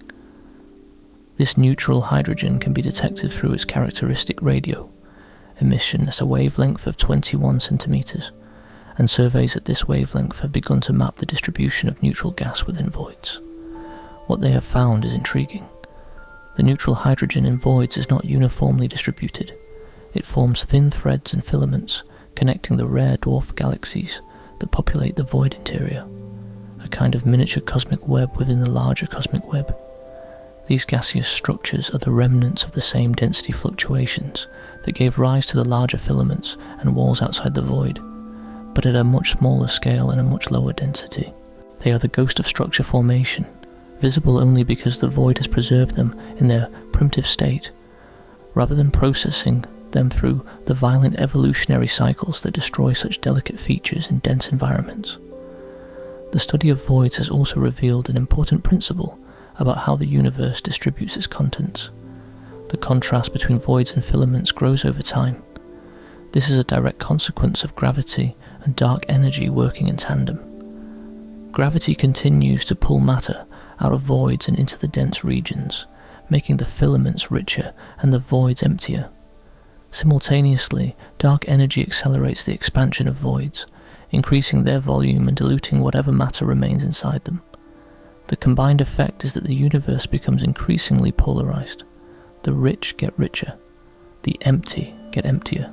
The cosmic web becomes more pronounced with each passing billion years, and the voids that dominate its volume become ever more void-like. This trend is clearly visible in cosmological simulations. When researchers run the clock forward from the present day, they see the cosmic web evolving toward a more extreme version of itself.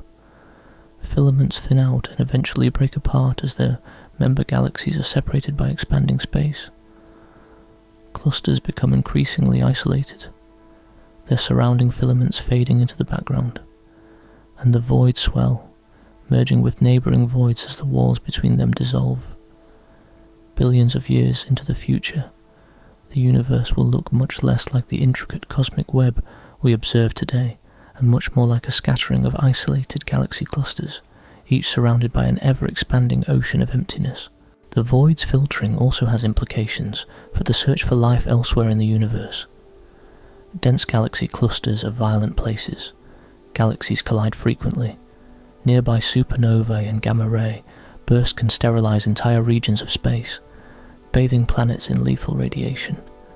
Active galactic nuclei pour energy into their surroundings, potentially disrupting the conditions needed for complex chemistry and biology. Voids, by contrast, are quiet. Galaxies evolve peacefully. Stars form at a steady, moderate pace.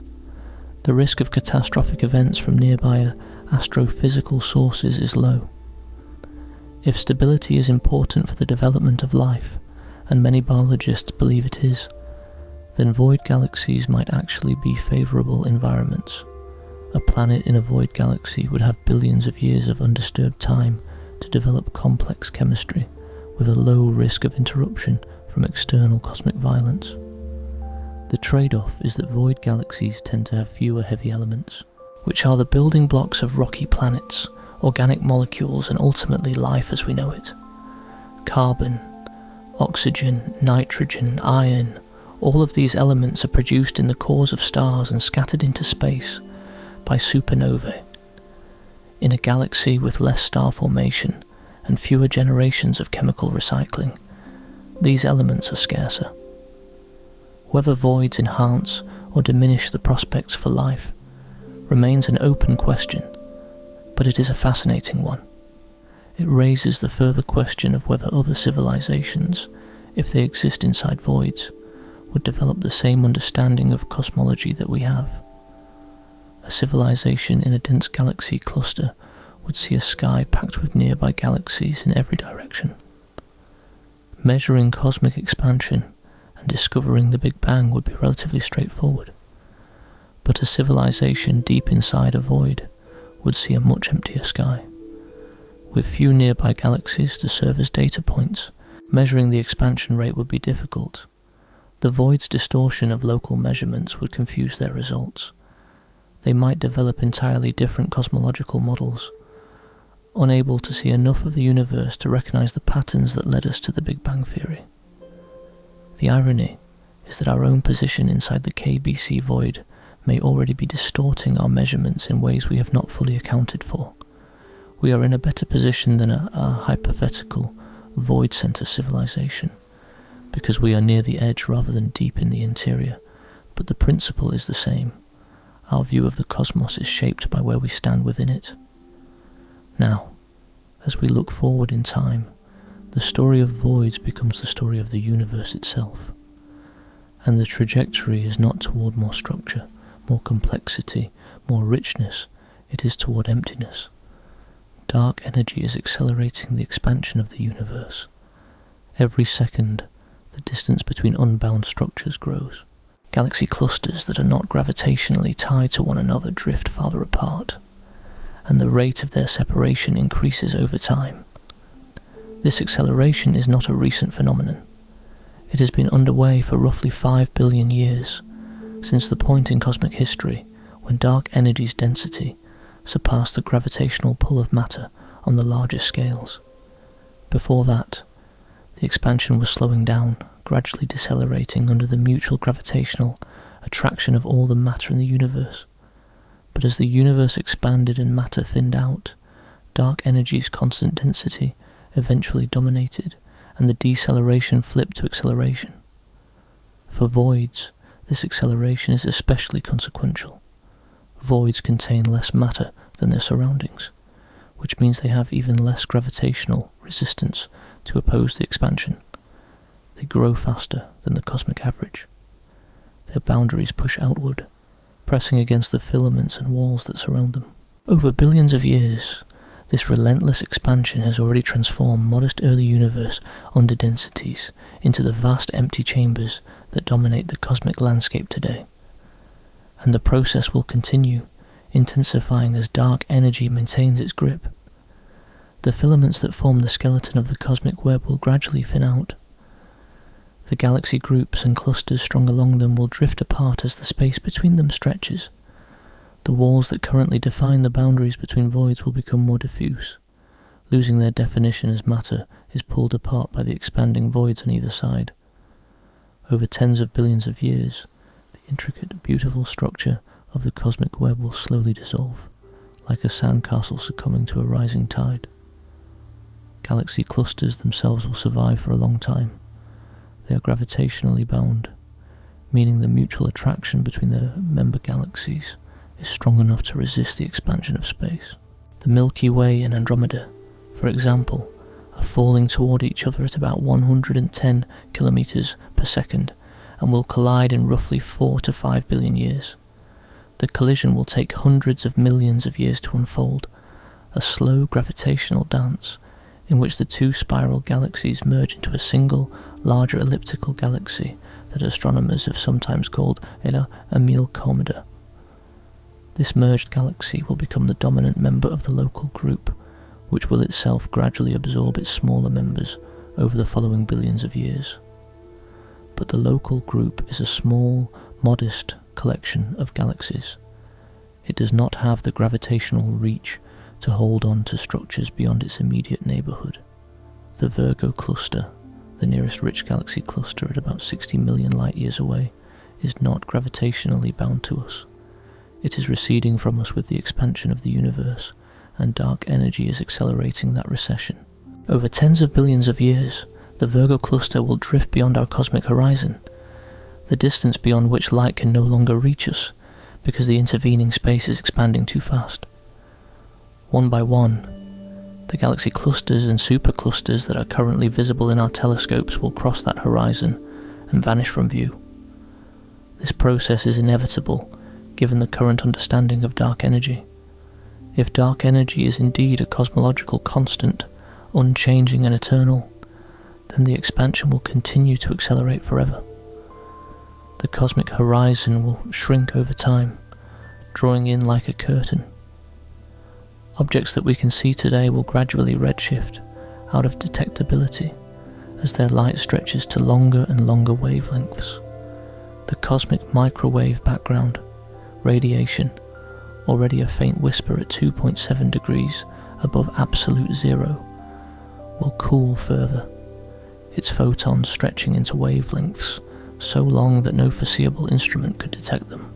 Eventually, it will become unobservable, erased from the sky not by any physical process but simply by the expansion of the space it inhabits. For any civilization living in the far future, the consequences would be profound. Imagine a species arising on a planet orbiting a star in the merged Milky galaxy. Billions of years from now, they develop telescopes. They look out at the sky. What do they see? They see their own galaxy, a massive elliptical swarm of hundreds of billions of stars. They see the handful of small galaxies, gravitationally bound to it, the remnants of the local group, and beyond that they see nothing. The rest of the universe has receded beyond their cosmic horizon. There are no distant galaxies to observe. There is no cosmic microwave background to measure. There is no evidence of the Big Bang, no expanding universe to discover, no cosmic web to map. Their entire observable cosmos is a single aging galaxy, adrift in an infinite, apparently static void. Such a civilization would have no way of knowing that the universe was ever different. They would never discover cosmology in the sense that we understand it. They would never know about the Big Bang, about the first 3 minutes of nucleosynthesis, about the formation of the cosmic web, about the billions of galaxies that once filled the sky. All of that information would be gone, carried away by the expansion of space. This scenario, sometimes called the Dark Future or the Cosmic Dark Age, is not speculative fiction. It is the straightforward extrapolation of what we know about dark energy and cosmic expansion. The only way to avoid it would be if dark energy changes in strength or character at some point in the future, which current observations do not suggest. Within our own void, the long-term picture is especially stark. The KBC void will continue to expand, driven by dark energy and the gravitational outflow from its underdense interior. The galaxies within it will drift further apart. The already scarce matter will become even more diffuse. The void is not a temporary feature. It is a permanent and growing aspect of our cosmic environment, and it will only become more pronounced as the universe ages. Star formation, even in the galaxies that currently reside within the void, will eventually cease. Stars form from clouds of cold gas that collapse under their own gravity. As gas is consumed by star formation, or expelled from galaxies by stellar winds and supernova explosions, the reservoir of raw material dwindles. New gas can flow into galaxies from the intergalactic medium, but in voids, where the intergalactic gas is sparse and the gravitational wells are shallow, this replenishment is slow. Eventually, the gas runs out, the last stars form, and then, one by one, the existing stars burn through their fuel and die. The most massive stars go first, exhausting their hydrogen in just a few million years and dying in violent supernova explosions.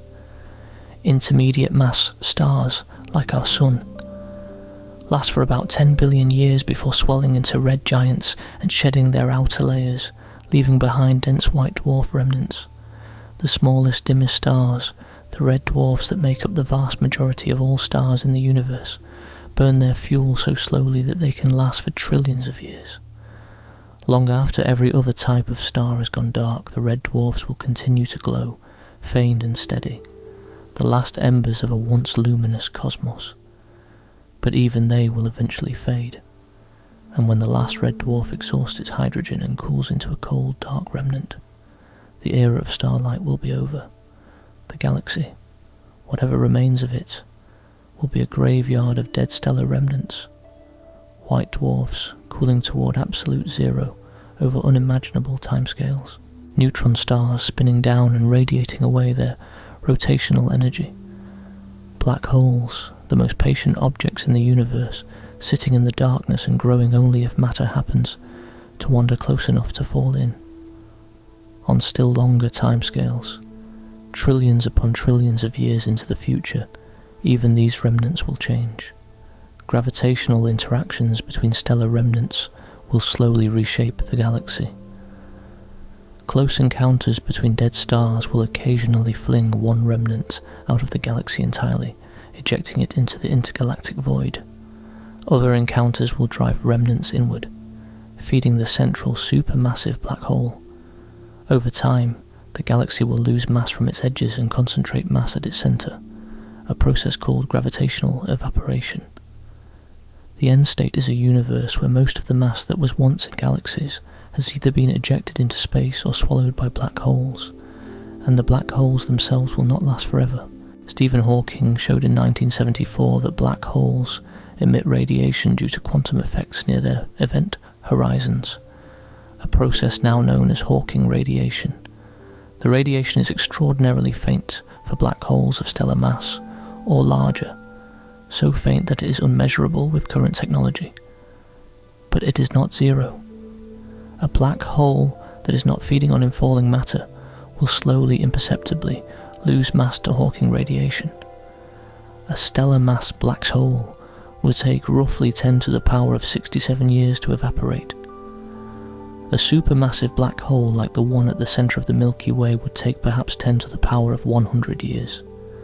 These timescales are so vast that they make the current age of the universe, a mere 13.8 billion years, seem like the blink of an eye.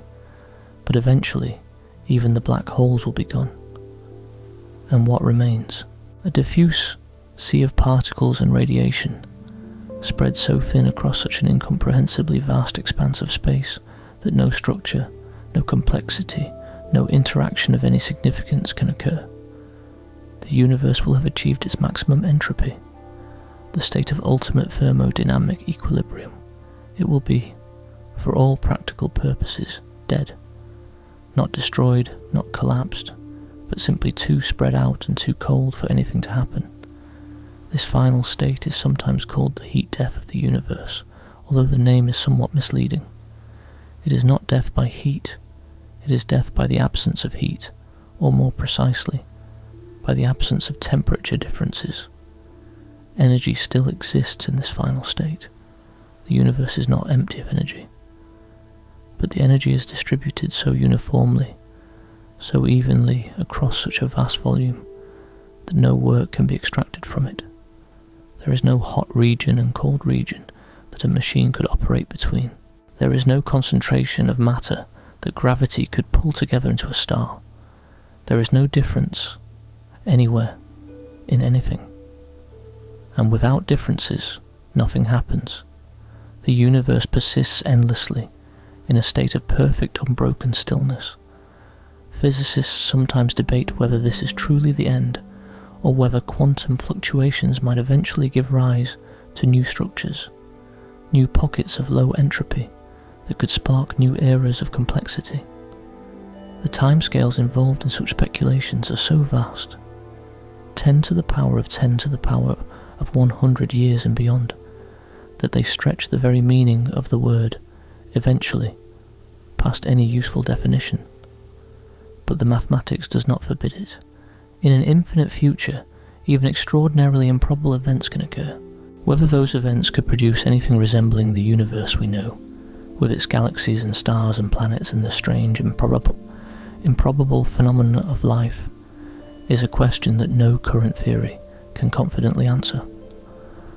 What is certain is that the universe we observe today, with its rich web of filaments and clusters and its billions of galaxies, is a temporary arrangement. The cosmic web is not eternal. It is a phase, a moment in the universe's long history when gravity and dark energy and the lingering echoes of quantum fluctuations from the first fraction of a second have conspired to produce structure. Before this phase, in the earliest moments after the Big Bang, the universe was a nearly featureless plasma. After this phase, in the far future, it will be a nearly featureless void. We live in the brief window between those two extremes when the universe is at its most complex, its most interesting, its most alive. Voids will have consumed everything. The temporary beautiful structure of the cosmic web, the filaments and clusters and walls and galaxies, will have dissolved into a uniform, featureless emptiness. The voids which today occupy 60 to 80% of the universe's volume will in the end occupy all of it. The universe's long-term destiny is to become one vast void, punctuated by nothing. This is not a cheerful ending, but there is something strangely peaceful about it, especially on a night like this one, when you are drifting towards sleep and the weight of the day is lifting from your shoulders. The universe, for all its violence and complexity and scale, is ultimately trending toward quiet. The explosions and collisions and gravitational dramas that define the current epoch are temporary. They are the universe in its restless youth. What follows is stillness, and we happen to live in a peculiar window of cosmic time and a peculiar pocket of cosmic space where the universe is still rich enough to observe, still structured enough to study, and still young enough that the evidence of its origin has not yet faded from view. The KBC void that surrounds us is real and measurable. Its effects on our observations are significant and still being unravelled. The questions it raises about the expansion rate of the universe, the age of the cosmos, the validity of the cosmological principle, and the nature of gravity itself are among the most consequential questions in modern science. We are inside a cosmic hole 2 billion light-years wide. The galaxies around us are sparser than they should be. The expansion rate we measure locally may not reflect the universe at large. The oldest stars in our galaxy push against the limits of cosmic chronology, and the void itself, by the standards of the cosmological models we have built with such care and precision, probably should not exist at all. Whether the resolution comes from modified gravity, or from the acceptance that our location is a statistical outlier, or from some combination of new physics and new observations that we cannot yet foresee, the void has already changed the way we think about the cosmos. It has reminded us that the universe is not obligated to be simple or uniform or convenient for the beings who happen to live inside it. It is what it is. And what it is in our particular corner is remarkably hauntingly empty. But the emptiness is not nothing. It is a place where dark energy reigns and gravity whispers. A place where small, quiet galaxies drift through the dark, forming stars at their own unhurried pace. A place where the oldest light in the universe passes through, losing a fraction of its energy to the expanding space, carrying the memory of a time when the cosmos was young and hot and impossibly dense. The void is not the absence of the universe, it is the universe in its most stripped-down form, laid bare of the structures and spectacles that usually capture our attention, revealing the underlying fabric of space and time in its purest state. And you are inside it right now. You have been inside it your entire life, as has every human being who has ever lived. Every civilization that has risen and fallen on the surface of this small, rocky planet has done so within the KBC void, without knowing it. The stars they navigated by, the constellations they named, the heavens they worshipped, all of it existed within this great cosmic emptiness. The ancient Egyptians who aligned their pyramids with the stars of Orion's belt were looking at stars inside the void. The Polynesian navigators who crossed the Pacific using the patterns of the night sky were reading a map drawn within the void. Every astronomer who has ever pointed a telescope at the heavens, from Galileo to Hubble, to the teams operating the James Webb Space Telescope today, has been observing the universe from inside this immense underdensity. It is the one constant in the history of human stargazing, the backdrop against which every discovery has been made, and until 2013 nobody knew it was there. The void does not care about us, it does not notice us. It is not a threat or a mystery that demands solving before morning. It is simply the shape of the space we inhabit, as ordinary to the cosmos as a valley is to a mountain range, as unremarkable to the universe as a clearing in a forest. We are the ones who find it extraordinary, because we are the ones who learn to measure it, and because measurement reveals just how thin and quiet the space around us truly is. But knowing it is there, knowing that the darkness between the stars extends outward into a billion light years of thinned out space, knowing that our measurements of the universe might be quietly, gently wrong because of where we sit within it, there is something about that knowledge that shifts the way you see the night sky. It becomes a little deeper, a little stranger, a little more vast than you thought it was. And on a night when you are ready to let go of the waking world, to release the thoughts and plans and concerns of the day, there is something oddly comforting about the void. It is the universe at its most patient, its most unhurried, its most still. The galaxies within it are not rushing anywhere. The stars within those galaxies are burning slowly, steadily, with billions of years ahead of them. The dark energy that permeates the void is doing its work at a pace so gradual that a human lifetime registers as less than a rounding error in its calculations. Everything is moving, but nothing is in a hurry. The universe has time, and so do you. Let the void hold you. Let the knowledge that you are drifting through a billion light years of cosmic quiet settle over you like a blanket. The universe is vast and strange and beautiful, and tonight it is also very, very still. If this helped you drift off, consider subscribing. I make these videos regularly, exploring the quietest and most extraordinary corners of the cosmos. There is so much more out there, and I will be here whenever you want to hear about it. Good night.